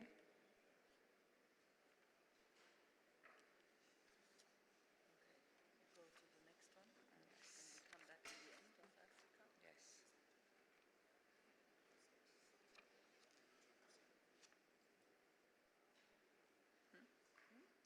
The next one. I would like to invite Mr. Mukula to present the next property. You have the floor. Thank you, Madam Chairperson. The state of conservation in next property is about the Simien National Park in Ethiopia. So the state of conservation report of the Simien National Park was submitted by the state party on the 3rd of February 2016. The report can be found in document WHC 1640-COM 7A, page 69 for the English version and page 72 for the French version. This State of Conservation report has been proposed for discussion by the World Heritage Center and IUCN, which commend the State Party for the significant progress made towards achieving the indicators for the desired state of conservation for the removal of the property from the list of World Heritage in danger, even though more progress is still required to ensure that the financial sustainability of the alternative livelihood programs and the grazing pressure reduction strategy to be done. So the draft decision of this item is on 40com 7A43, can be found on page 72 for the English version and page 75 for the French version. Thank you, Madam Chairperson. Thank you very much. I give the floor to the representative of IUCN. Thank you, Madam Chair. The State Party has reported significant progress with the implementation of most of the corrective measures adopted by the committee at its 34th session. However, more needs to be done to ensure the financial sustainability of alternative livelihood programs and of the grazing pressure reduction strategy. In addition, it is recommended that the committee encourage the State Party to expedite the realignment of roads to avoid impacts on the property and to complete the international assistance project to prepare a proposal for a significant boundary modification for the property in order to harmonise its boundaries with those of the extended national park. In view of the significant progress achieved by the State Party in the implementation of the corrective measures, it is further recommended that the committee request the State Party to invite an IUCN reactive monitoring mission to the property to assess progress towards achieving the desired state of conservation for the removal of the property from the list of World Heritage in danger. Thank you, Madam Chair. Thank you very much. The floor is open for the comments and observations of the member countries. Representative of Finland. Thank you, Madam Chair. Finland congratulates the State Party of Ethiopia for addressing the threats to the OUV of the property. Simian National Park is a very special place due to its high biodiversity and natural beauty. Despite regrettable overgrazing, the property has maintained its OUV, and Finland encourages Ethiopia to continue its efforts to protect the ecosystems. Conservation of biodiversity generates well-being and economic benefits through ecosystem services. Thus, the implementation of the grazing pressure reduction strategy and grazing-free zones needs to be proceeding. Furthermore, development of the alternative livelihood for local communities is important in order to ensure the long-term protection. Finland is interested to look into the opportunity of providing some financial support to NGOs in their work to develop sustainable livelihoods for people living near the site. Finland supports the draft decision and hopes that the State Party will fulfill all recommendations in the near future so that we can remove the property from the list of World Heritage in danger. Thank you, Madam Chair. Thank you very much. I give the floor to the representative of Turkey. We go along with the Finland's comments. We like to congratulate and comment on the achievements of Ethiopia, considering the grazing efforts that reduced 70%. That's a great achievement. Also, the Ethiopian parks, the major iconic mammals, like Valley ibex, Ethiopian wolf, and other large mammals. We like to get more inventory data, just like the previous properties that we discussed from the Congo, Democratic Republic of Congo. These inventory data are lacking. Most part of the parks are not patrolled or surveilled, and the statistics are not accurate maybe. We need more updated information, and I think sometimes we on paper like to get utopic management plans. The reality is not like on paper. So outside this World Heritage Site, the people living nearby or involved directly from the services need to be improve their welfare, improve their livelihoods. So some of these international aid may be directed to those kind of projects rather than just patrolling and surveilling the parks. Thank you.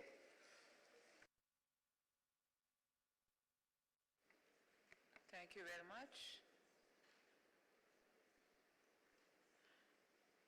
I see no more requests for the floor.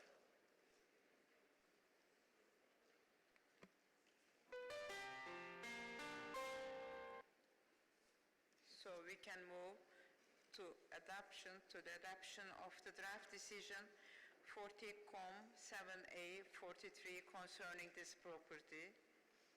I would like to ask our rapporteur if she has received any amendments on the draft. Thank you, Madam Chair. There are no amendments. Thank you very much. I see no objection. I declare decision 40-7A 43 adopted.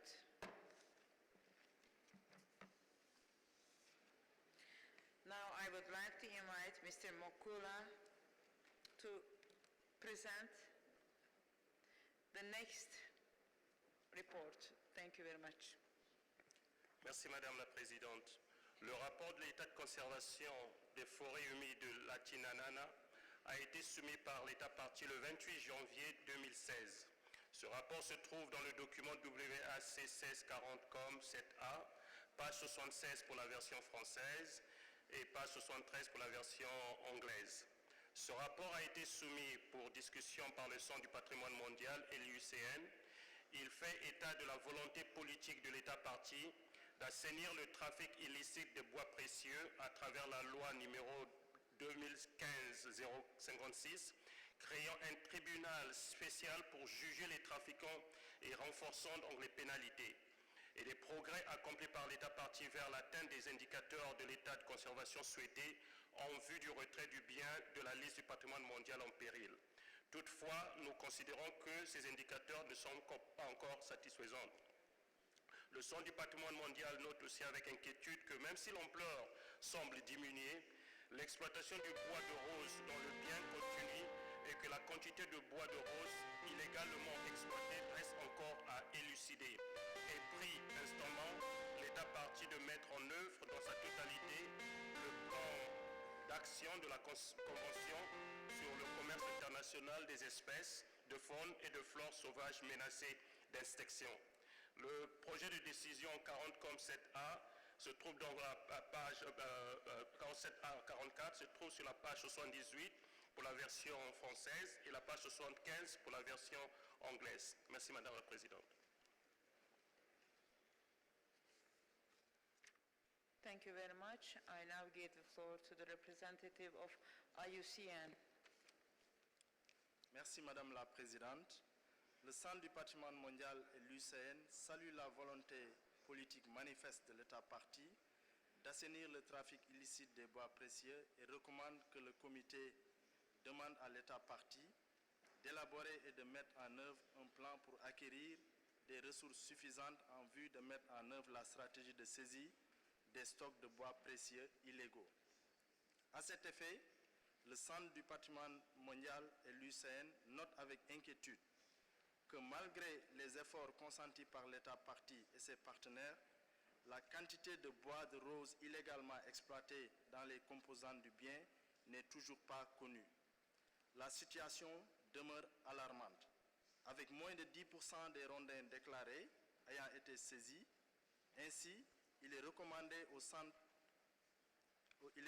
au comité de demander à l'État partie une mise en œuvre totale du plan d'action de la CITES. En outre, il est recommandé que le comité demande à l'État partie de clarifier la nature et la destination des produits à livrer par l'usine de traitement du bois saisie proposée, afin d'évaluer son impact sur la demande des bois précieux à l'avenir et en conséquent son impact potentiel sur la valeur universelle exceptionnelle du bien. Il est recommandé que le bien soit maintenu sur la liste du patrimoine mondial en péril. Je vous remercie, Madame la Présidente.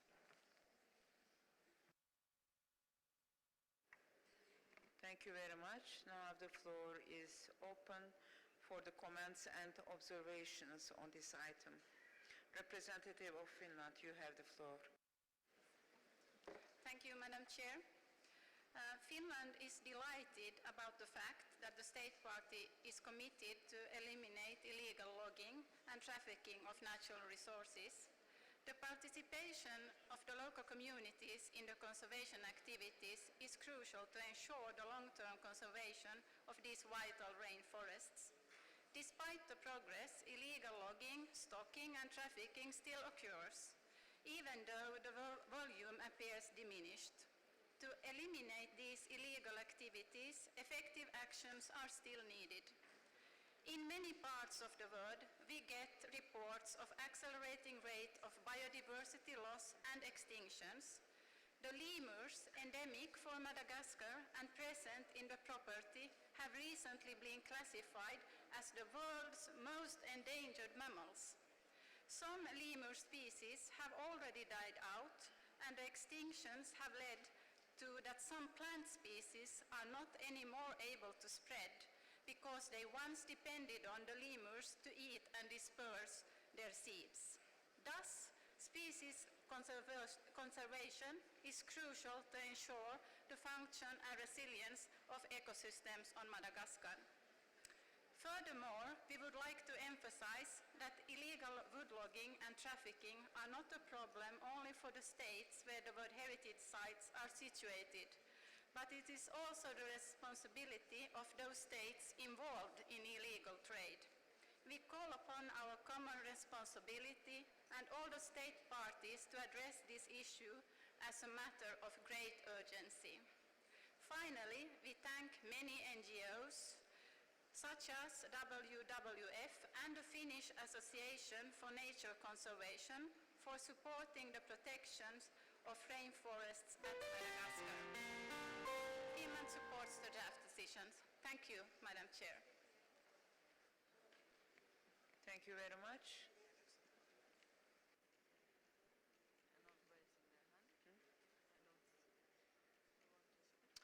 I see no more requests for the floor.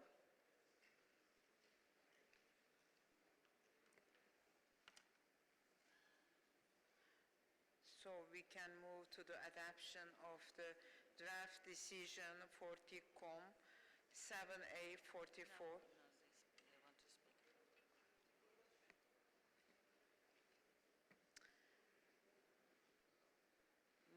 Representative of Madagascar, Your Excellency, you have the floor. Merci, Madame la Présidente.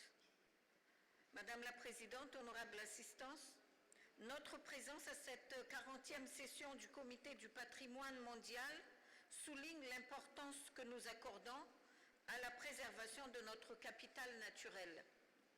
Nous avons bénéficié de divers fonds d'assistance pour la lutte contre l'exploitation illicite de bois de rose et de bois d'ébène pour la réduction du taux de défrichement et le braconnage. Nous avons renouvelé notre engagement auprès du secrétariat du CITES sur l'interdiction d'exportation des espèces de bois de rose et de bois d'ébène et de nombreux efforts ont été entrepris par l'État malgache. Je voudrais profiter de cette occasion pour remercier les pays et les organisations internationales qui nous ont appuyés dans la mise en œuvre des recommandations de la CITES lors de la 66e session de son comité permanent relative à la lutte contre le trafic des bois précieux de Madagascar. La volonté politique de son Excellence, Monsieur le Président de la République malgache Rajanarmapian et celle du gouvernement malgache est marquée par des avancées, à savoir l'adoption de la loi portant création chaîne spéciale de lutte contre le trafic des bois de rose et ou des bois d'ébène et répression des infractions relatives au bois de rose et au bois d'ébène. Et également l'adoption en Conseil des ministres le décret d'application de cette loi. La ratification de l'accord international sur les bois tropicaux, l'inventaire, la sécurisation et l'audit des stocks de bois saisis. Beaucoup reste encore à faire, mais vous le savez bien tous, nos moyens sont limités. Aussi, nous sollicitons l'appui et la collaboration de tous dans cette lutte pour la conservation durable de notre patrimoine. Mesdames et messieurs, je vous remercie de votre aimable attention. Thank you very much, Madam Minister, for your presentation, and the committee thanks you for your commitment. Thank you very much.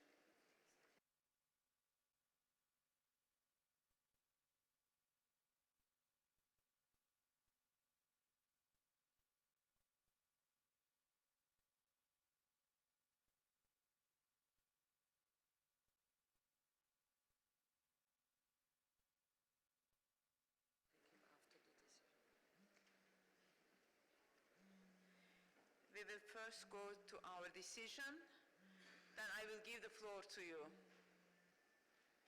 So we can move to the adoption of the draft decision 40-COM 7A 44 concerning this property. I would like to ask our rapporteur if she has received any amendments on the draft decision proposed. Thank you, Madam Chair. There are no amendments.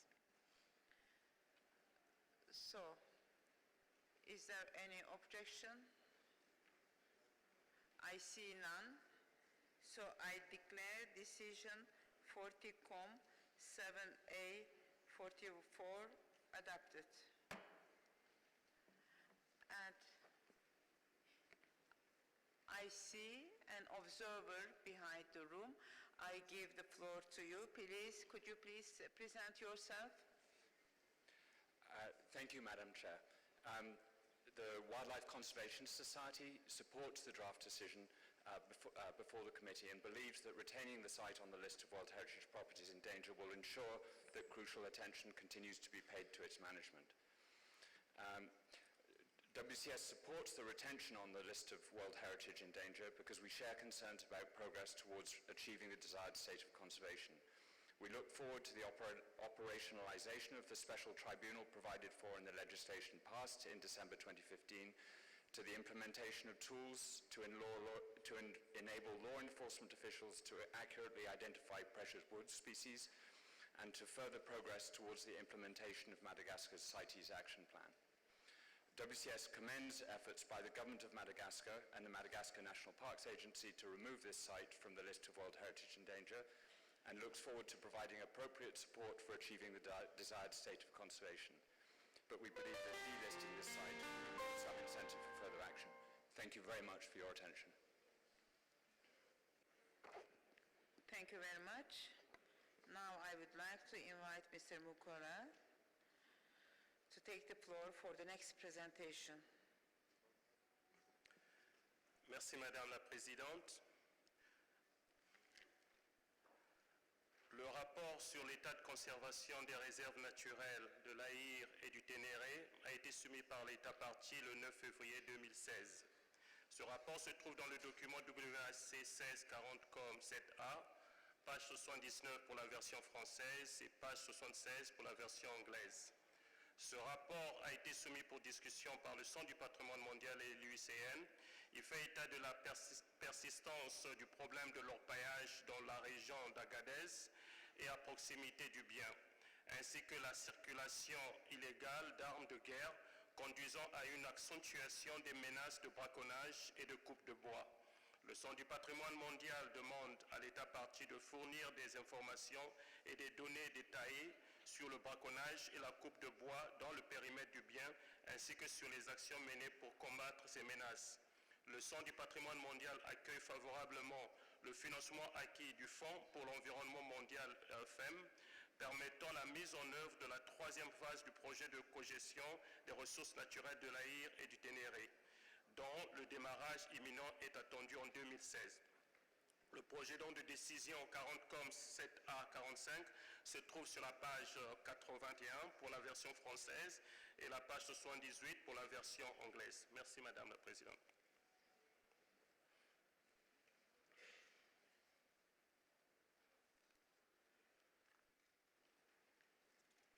Thank you.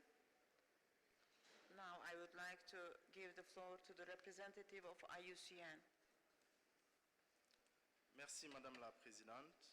L'État partie a consenti d'importants efforts dans la mise en œuvre des mesures correctives actualisées lors de la 39e session du comité et mérite un soutien fort de la communauté internationale du fait de la situation post-conflit de la région où se trouve le bien. Toutefois, des efforts considérables sont encore nécessaires pour mettre en place des organes de gestion fonctionnels dotés de moyens techniques et financiers et d'un personnel adéquat.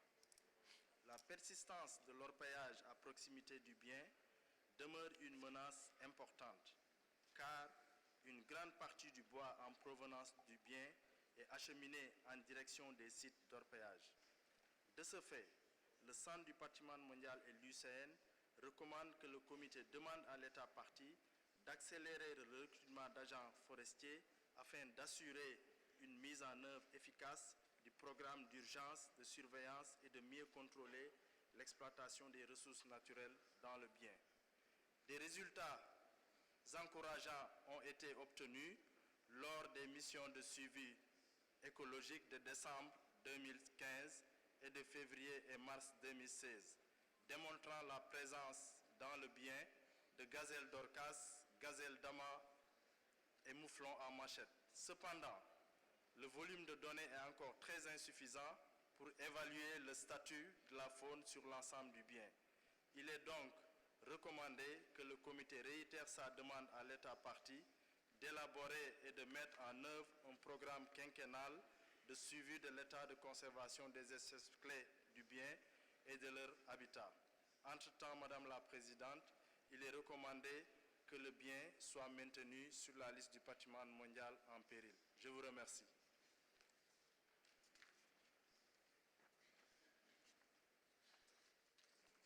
Thank you very much. The floor is open for your comments.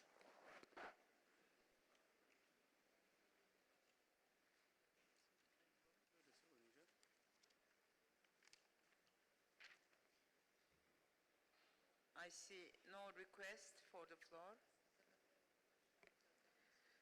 So we can move to the adoption of the draft decision 40com 7A 45 concerning this property. I would like to ask our rapporteur, Mrs. Jo, if she has received any amendments on the draft decision proposed. For this item, Madam Chair, there are no amendments proposed. Thank you. Yes. Before that, I would like to give the floor to the representative of Niger. Merci Madame la Présidente. Je suis Samaïla Sahelou, je suis observateur. Je voulais, à votre intention, notifier, et malgré la décision, je voulais rappeler à la séance que le site de l'AR Ténéré, quand même pour le Niger, est un exemple de cogestion. Vous vous rappelez, depuis le moment fort de la dégradation des ressources naturelles du site, les populations locales se sont mobilisées pour s'organiser en comité de gestion, revenu un réseau d'informateurs locaux et qui assure la surveillance des ressources naturelles, qui se concertent régulièrement pour faire la situation entre elles. Ça, c'est des initiatives locales.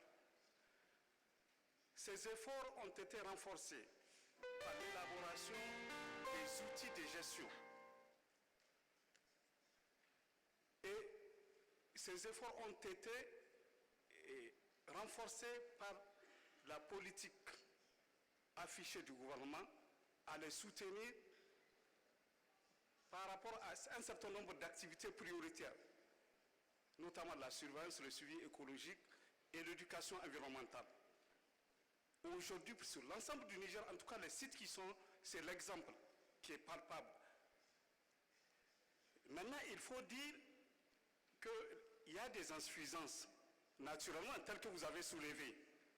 Ces insuffisances sont liées justement à l'assistance financière qui n'a pas permis à suivre de manière proche les reliques d'autruche à Cour-Rouge et le suivi rapproché des ADAX.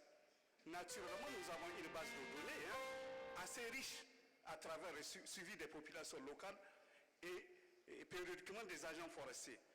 Et il faut naturellement aussi voir les efforts consentis par l'État avec la loi de programmation récente qui a affecté un certain nombre d'agents. Ça, c'est récent. Au niveau de tous les sites de conservation, il y a eu 30 agents qui ont été affectés au niveau de la région pour orienter vers la conservation de la réserve de l'Aïd Ténéré. Merci de votre attention.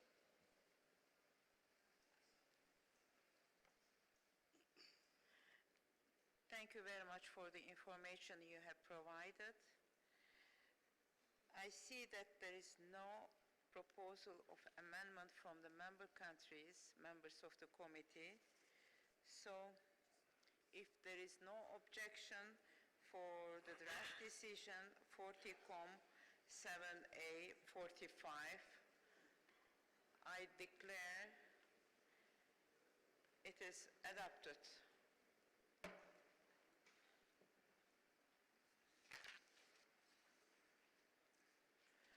I now would like to give the floor to the representative of United Republic of Tanzania to present to the committee the reason why it requested to open the State of Conservation report on the Nyokolo-Koba National Park in Senegal.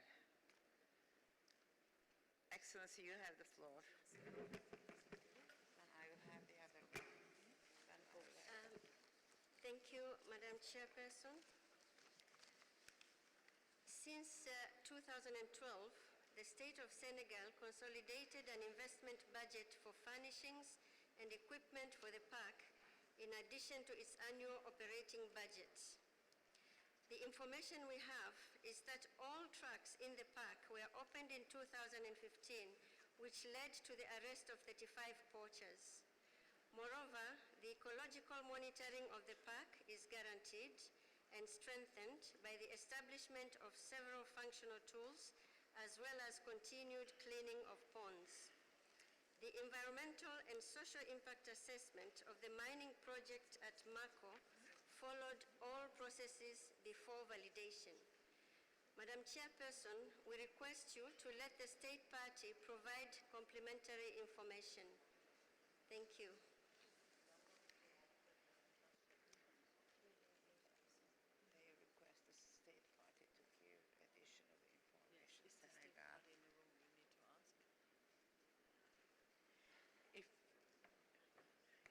If the representative of Senegal is asking for the floor, I may give the floor to the representative of Senegal. Merci Madame la Présidente. Yes, you have the floor. Merci Madame la Présidente. À la suite donc de ce qui vient d'être dit, le Sénégal tient à remercier l'UNESCO et les membres de l'UICN, ainsi que nos collègues de la Tanzanie qui ont bien voulu porter ce projet. À la suite de l'investissement que l'État du Sénégal a assuré pour sortir ce bien de la liste des sites du patrimoine mondial. Au-delà de ce qui vient d'être dit, nous avons évoqué le cas du projet de Mako qui a suivi tout le processus normal avant que l'on intègre tous les aspects qui intéressent la prise en charge, n'est-ce pas, du parc dans le processus de validation. S'agissant maintenant des autres projets, il s'agit du barrage de Samangalo qui est encore à l'état de projet. Mais là aussi, l'État du Sénégal a prévu dans sa législation toutes les démarches nécessaires pour la prise en charge des aspects environnementaux. Autour du parc et pour la gestion, pour l'intégration des communautés locales, le Sénégal, nous avons mis en place l'association des élus locaux qui intègre donc tous les aspects donc, liés à la bonne gestion. Le plan de gestion maintenant, c'est un outil.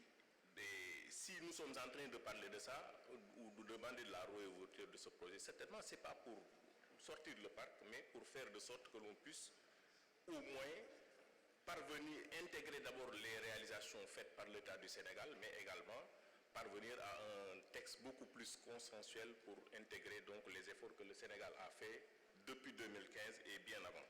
Donc voilà un peu les aspects sur lesquels nous avons pensé qu'il était bon quand même de les partager avec vous. Nous vous remercions. Merci. Thank you very much. Now I would like to invite Mr. Edmond Mukala and IUCN to respond to these comments. Thank you, Madam Chairperson. I think the World Heritage Center and IUCN have one statement, and I will just let my colleague to answer that, please.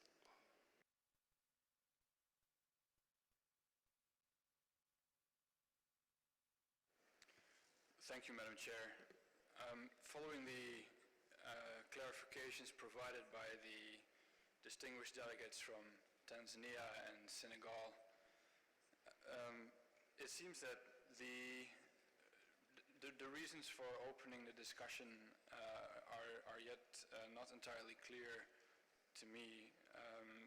So if there are any amendments proposed, Madam Chair, with your indulgence, we would like to see those first, and perhaps we can react to those and provide a response to any concerns that the committee may have in regard to the draft decision.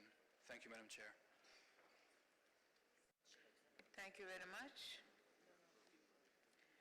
I now invite the committee members to express their comments. Representative of Tunisia.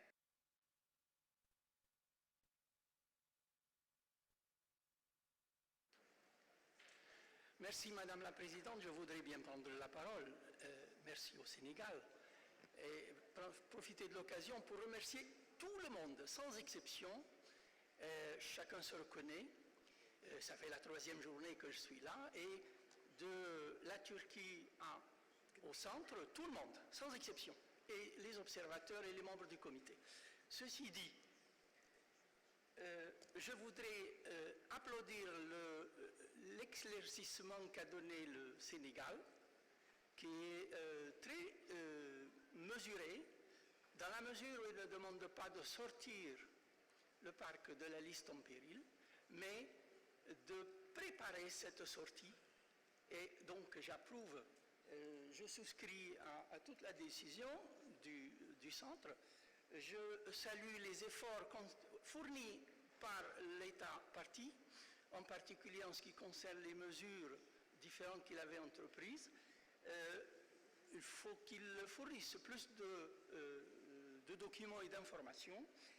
Et je souscris à la décision. Donc moi aussi, je ne demande pas de sortir le site de la liste, mais j'approuve particulièrement le point 10, le paragraphe 10, qui stipule l'examen de ce dossier en 2017. Je dirais que l'examen à la favorable.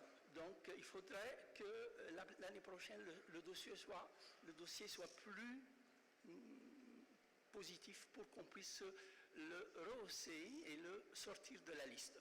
Merci, Madame la Présidente.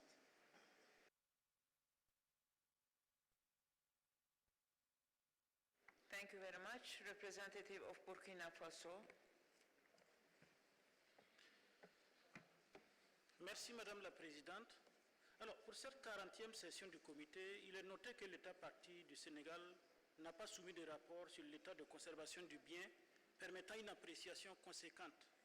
Néanmoins, l'État partie a pu disposer d'informations qui montrent un peu les efforts déployés depuis 2012 pour prendre en compte certaines recommandations issues des missions d'évaluation en vue d'une gestion appropriée du bien.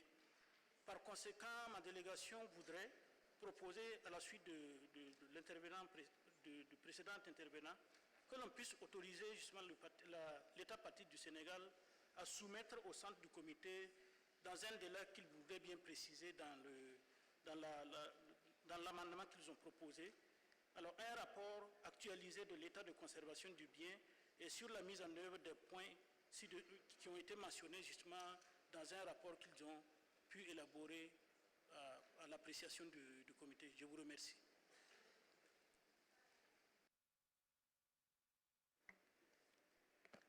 Thank you very much. I see no more requests from the member countries, members of the committee.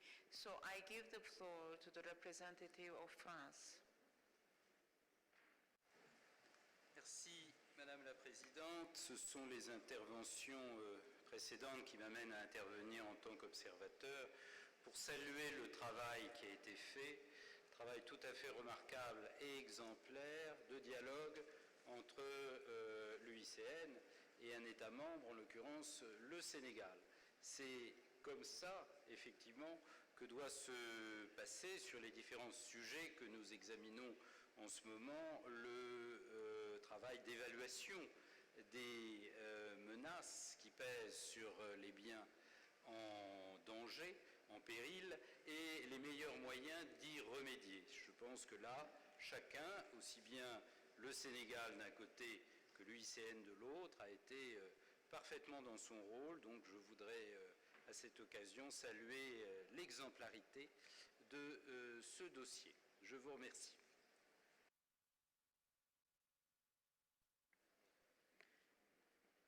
Thank you very much, Mr. Ambassador. I see no more requests for the floor. Now we can move to the adoption of the draft decision 40-COM 7A46 concerning this property. I would like to ask our rapporteur, Mrs. Zhou, to present the draft decision and the amendments proposed on this decision. Thank you, Madam Chair. For this item of Neokolokoba National Park, the United Republic of Tanzania has proposed several amendments to the existing draft decision. The major amendment takes place in paragraph 4, where although the contents are more or less very similar to the original, it actually reflects the different situation. I will read out. Warmly welcomes the efforts undertaken with the realization of the environmental and social impact study, even though the study notes indirect impacts of moderate importance, such as the increase in the risk of poaching, traditional gold prospection, and the fragmentation of habitat, as well as the loss of chimpanzee habitat outside the property, and notes that an adequate mitigation program is developed in and around the property.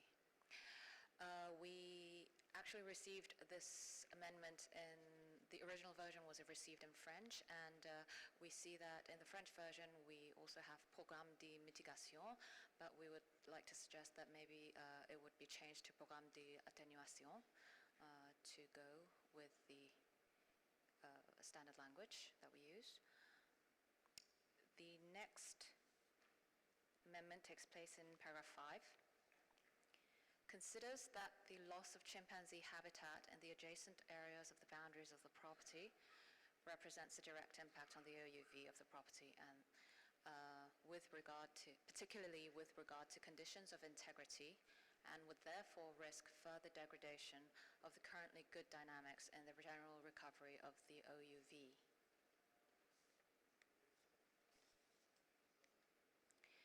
The next amendment takes place in paragraph 6.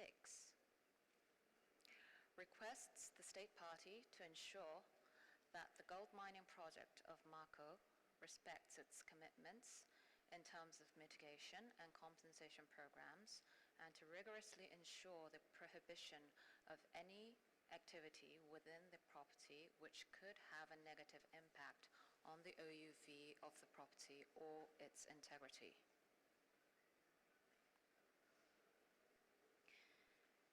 I move down to paragraph 8.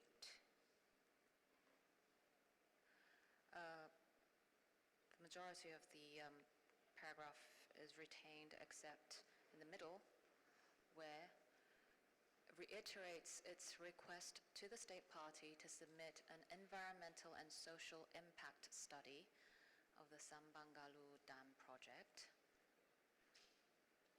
in conformity with paragraph 172 of the operational guidelines on its construction as stricken out. And the last amendment takes place in paragraph 9. 3 printed copies of the revised management plan to the World Heritage Center and IUCN. And that's all the amendments that the distinguished delegate of Tanzania has proposed. Thank you.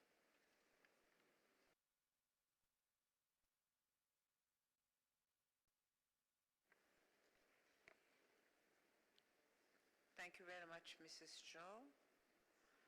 So, are there any comments on the draft proposals and decision? Representative of Finland, you have the floor. Thank you, Madam Chair. We would very much like to hear IUCN's view on these amendments because they are, in our view, quite complicated, and so we would very much like to hear their view before we go through paragraph by paragraph. Thank you.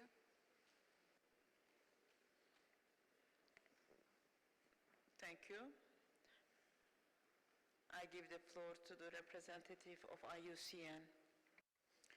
Thank you, Madam Chair. I'll go through each of the amendments as they are on the screen with your indulgence, Madam Chair. The amendment in paragraph 4, IUCN does not see a problem with welcoming the efforts undertaken by the state party with the realization of the EIA for the Mako project. We acknowledge that the process followed by the state party and by the project proponent has been exemplary and has gone beyond the legal requirements of Senegal. What the original paragraph included, in fact, is a question regarding the current status of the project. And that is a question that is not addressed by the state party in its report, nor in the comments that we have heard. So the question remains, what has happened since the EIA has been completed? The current status of the project is not clear, so that, in the view of IUCN, is a question that remains open and that should not be ignored. If we move on to paragraph 5, the first amendment here, to note that it's about chimpanzee habitat in the adjacent areas of the boundaries of the property, is effectively saying the same thing as the original text, so we have no issues with that. The currently good dynamics in the general recovery of the OUV of the site is something that needs to be further confirmed. The OUV of the site remains very fragile, even if it is true that recent surveys have shown that the populations of various species appear stable and some appear to be increasing. More information is needed to confirm that the trend of populations of wildlife species in Nyokolo-Koba National Park is in an upward direction. So we consider as IUCN that it is yet premature to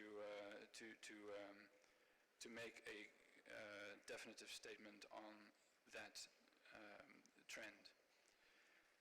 As for paragraph 6, we do see some issues with that, and that is that paragraph 4, even in the amended version, the proposed amended version, recognizes that the EIA for the Mako project concludes that there will be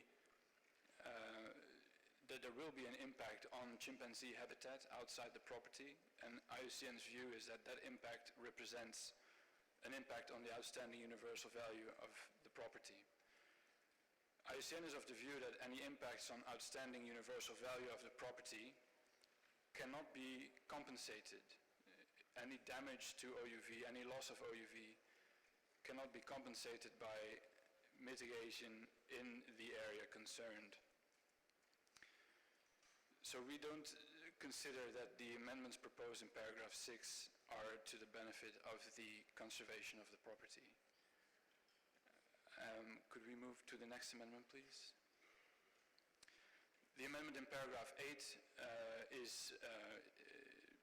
we see no issue with that. This is requesting the submission of an environmental and social impact assessment in accordance with the IUCN advice note on World Heritage regarding environmental assessment, which includes a number of principles that need to be respected. And as long as the environmental impact assessment is in line with that advice note, it would include the specific study of impacts on OUV. So that is fine in terms of the amendments proposed to this paragraph. Finally, there was one more amendment, I believe. In paragraph 9, that's not an amendment that we see any issue with. So to conclude, Madam Chair, the changes that we find problematic are the loss of the question that remains regarding the status of the project at Mako, and the changes proposed in paragraph 6, which imply that damage and loss of OUV could be compensated in some way. Thank you, Madam Chair. Thank you very much. Representative of Finland. Thank you very much, Madam Chair, and thank you, IUCN, for the clarifications.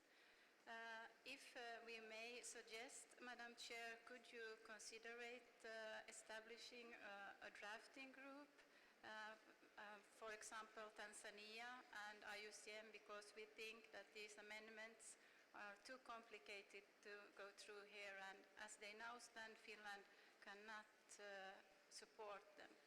Thank you, Madam Chair. Thank you very much. Turkey, are you asking for the floor? Yeah, we like the second to Finland. There isn't much time to go over these issues. If IUCN and the state party get together and agree on the draft decision, we'd like to examine later. Thank you.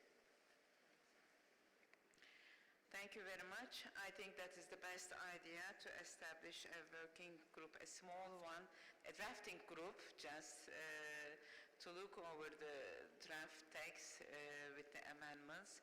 So representative of Tanzania and representative of IUCN will come together and will provide us tomorrow morning maybe with a new version of the draft decision. Thank you.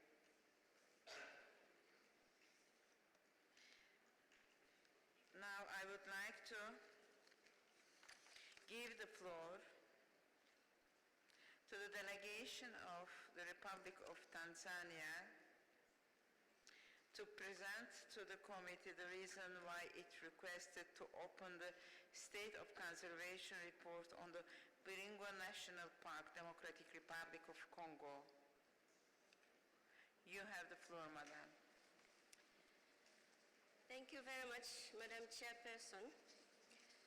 During the recent Arusha conference on African heritage as a vehicle for sustainable development, we had tremendous progress that has been made to enhance management model based on public-private partnership that has led to an improvement in the state of conservation of the site of Virunga National Park.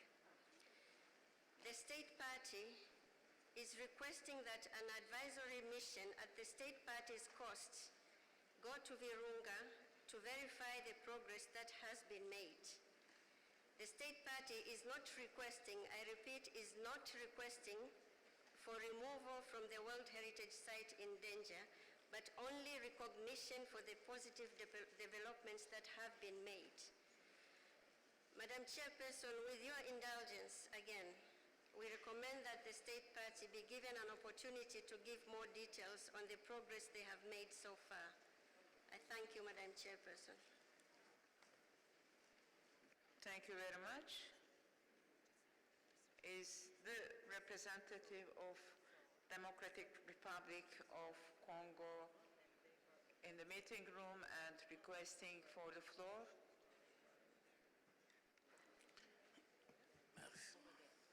Yes, you have the floor.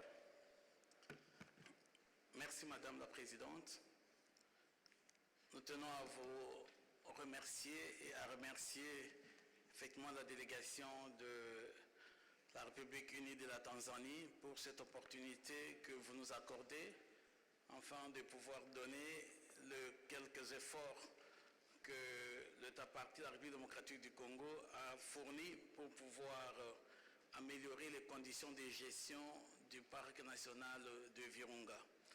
Effectivement, ce parc est aujourd'hui géré sous une gouvernance de partenariat public-privé, ce qui a suffisamment amélioré les conditions de sa gestion et permettre qu'il y ait cette croissance de gorilles de montagne telle que vous le connaissez maintenant, nous l'avons publié, permettre qu'il y ait la croissance de grands mammifères, les hippopotames également. Cette croissance a permis également aujourd'hui, dans cette gestion, que nous puissions stopper la grande menace qui était l'exploration et l'exploitation pétrolière, parce que cela faisait déjà défaut au niveau de Virunga, et la société a été même évacuée du parc, ce qui est une grande assurance pour nous conformer à la Convention. Aujourd'hui, ce parc venait d'être déclaré la 19e destination de top 20 sur les meilleures destinations au monde. Et il est aussi aujourd'hui un des sites pilotes qui a su concilier le développement et la conservation. Donc nous croyons que tous ces efforts, nous voulons que ça soit noté, Madame la Présidente. Comme l'a dit l'ambassadeur de la République de Tanzanie, nous ne demandons pas que les sites soient retirés de la liste en péril, mais nous voudrions que ces efforts soient reconnus et nous invitons effectivement une délégation de l'UICN, UNESCO, à pouvoir visiter ces sites, constater ces efforts que nous sommes en train de fournir. Et en décembre cette année, nous pourrions donner un rapport actualisé de l'état de conservation de ce parc de Virunga. Merci, Madame la Présidente. Thank you very much for the information you have provided us. Now I would like to invite Mr. Edmund Mukala and IUCN to respond to these comments. Merci Madame la Présidente. La demande d'ouverture du débat est inédite car on reconnaît que l'État partie n'a jamais demandé en fait l'ouverture d'une discussion de l'un de ces sites et donc nous l'accueillons favorablement. La demande porte sur l'organisation d'une mission de conseil sur le bien et on félicite l'État partie pour les progrès accomplis dans la mise en œuvre de ces mesures correctives qui sont accueillies aussi. On accueille aussi favorablement les initiatives de l'action menée par l'Alliance Virunga, comme a été mentionné. Toutefois, quand même, par rapport au temps, je laisserai l'organisation consultative de répondre à ce point. On le trouve un peu prématuré, mais comme ça a été évoqué, que ça sera aux frais de l'État partie, donc ça, je pense que c'est l'organisation consultative qui pourra donc voir avec l'État partie là-dessus. Par ailleurs, quand même, nous pensons que les actions menées sont positives et nous souhaitons encourager l'État partie à progresser dans ce sens. Merci.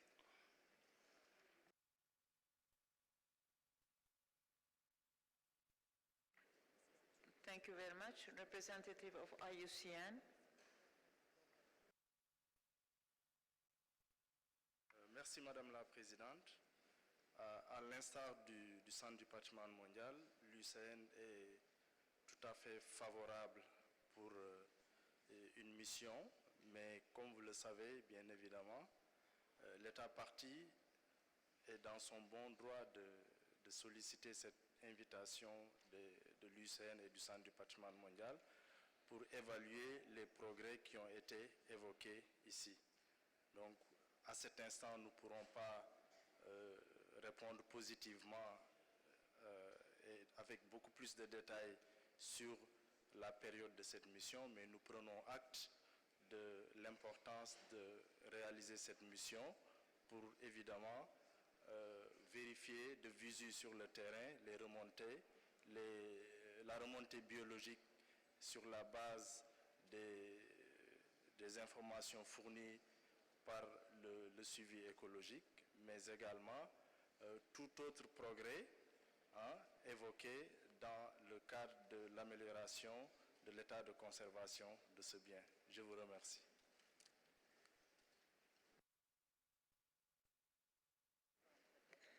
Thank you very much. Representative of Zimbabwe. Madam, you have the floor. Thank you, Madam Chair. Just to commend the State Party for the proactive efforts that they have made in improving the situation in the Virunga Park, and also to urge the Secretariat and advisory bodies to welcome the invitation. I'm glad that they've already welcomed the invitation by the State Party to make a visit to the park. Thank you. Thank you very much, Madam Ambassador. I see no more requests. Angola. Representative of Angola. Merci Madame la Présidente. Nous avons suivi dernièrement à Arusha avec beaucoup d'attention les progrès qui ont été faits justement sur ces parcs, et compte tenu de l'engagement de l'État partie de continuer à déployer ces efforts, donc nous demandons à l'UICN et au Centre du patrimoine mondial de pouvoir vraiment prendre acte de cette demande, essayer de négocier très rapidement avec l'État partie leur disponibilité de pouvoir se rendre sur place afin d'aider cet État partie à continuer avec ses efforts et très rapidement améliorer la situation. Je vous remercie.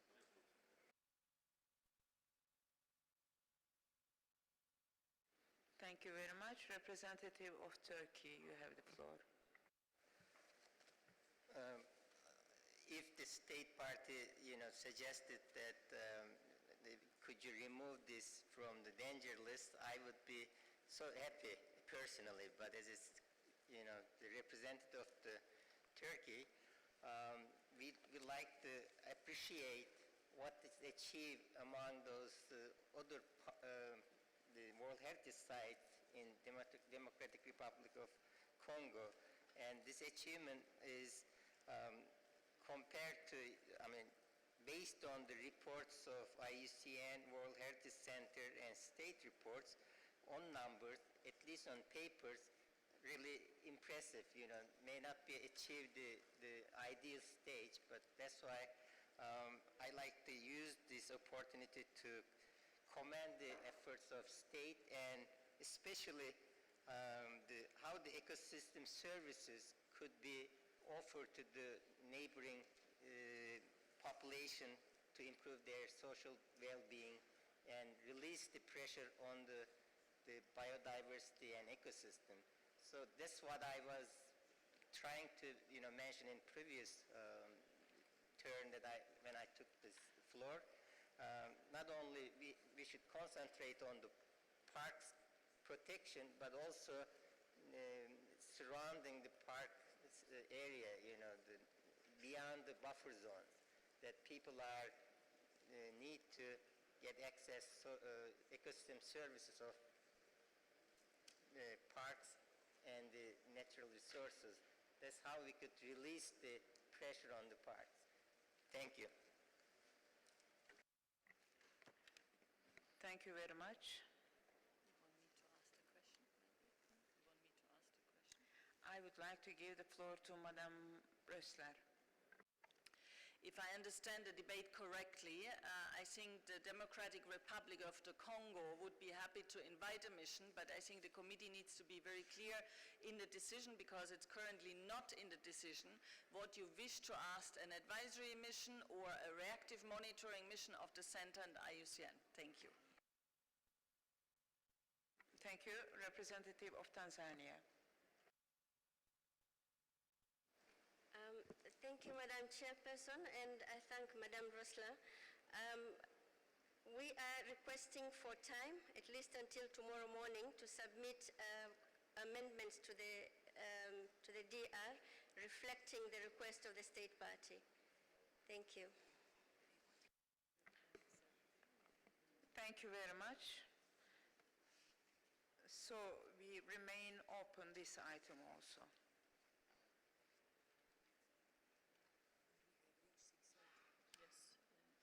I now invite Mr. Edmond Mukala to read the list of the natural properties inscribed on the list of World Heritage in danger located in the Africa region for which the reports are proposed for adoption without discussions. Thank you, Madam Chairperson. We have Manovo Gunda St. Floris National Park in Central African Republic. The decision is 40-7A34. Comoé National Park, Côte d'Ivoire. The decision is 40-7A35. Garamba National Park in the Democratic Republic of the Congo. Decision is 40-7A37. The Okapi Wildlife Reserve in the Democratic Republic of the Congo, 40-7A39. The general decision on the property of the Democratic Republic of Congo, the decision is 40-7A42. And the Selu Game Reserve, United Republic of Tanzania, the decision is 40-7A47. Thank you, Madam Chairperson. Thank you very much. If there is no objection from the committee on those state of conservation reports, I declare the decisions read out adopted. Ladies and gentlemen, no natural property inscribed on the list of World Heritage in danger and located in the Asia-Pacific region is proposed for discussion this year. I will therefore invite Mrs. Petya Tochorova to read the list of properties for which the reports are proposed for adoption without discussion. Thank you, Madam Chair. The properties for which reports are proposed for adoption without discussion from the region of Asia-Pacific are the tropical rainforest heritage of Sumatra, Indonesia, and East Rennell, Solomon Islands. Thank you. Thank you very much. If there is no objection for the committee to take note of the state of conservation report, I declare the decision read out adopted.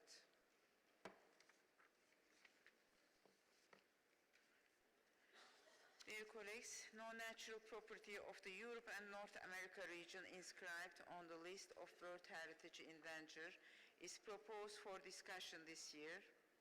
I will therefore invite Mrs. Petya Tochorova to read the list of the properties for which the reports are proposed for adoption without discussion. You have the floor.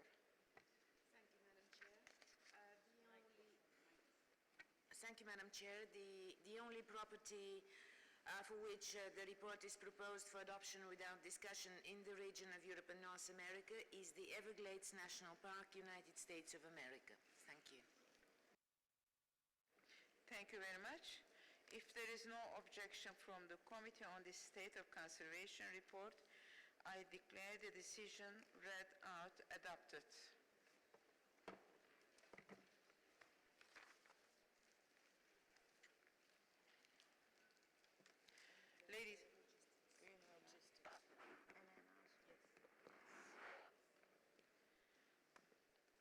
Ladies and gentlemen, dear colleagues, we have concluded our work today. Before adjourning the meeting, I would like to give the floor to the Secretariat for announcements. Thank you, Madam Chair. You will see the side events that have been planned for this evening on the screens in front of you. I'd like to highlight some of the events, especially the heritage impact assessments and and environmental impact assessments, which will take place from 7 o'clock tonight in the Hamidi meeting room. It was mentioned today in the discussion on item 7, so, and this is organized by the World Heritage Center, the advisory bodies, to the attention of all states parties to the convention, so you're kindly invited to attend. There is also a side event of the host country on agricultural heritage by the Turkish National Commission for UNESCO from 7 o'clock in Emirgan 1. There are a number of exhibitions that are going on, and I have been specifically asked to announce that the official opening of the exhibition Sky Dome Space Sinan the Architect and Witness from Anatolia will be held in the Topkhane-i Amire Culture and Arts Center of Mimar Sinan Fine Arts University. A bus shuttle, for those that would like to attend, a bus shuttle will be provided outside of the ICC, of the Istanbul Congress Center. Thank you very much. These are all announcements for tonight. Thank you. Thank you very much. I would like to remind you that we have a bureau meeting tomorrow at 9 o'clock a.m. and we will resume our plenary session 9:30 a.m. sharp. Turkey wants to speak. Turkey, you have the floor. Thank you, Madam Chair. Just before closing, I wanted to cordially invite all participants to the exhibition that has just been announced by the Secretariat. Thank you very much. Thank you.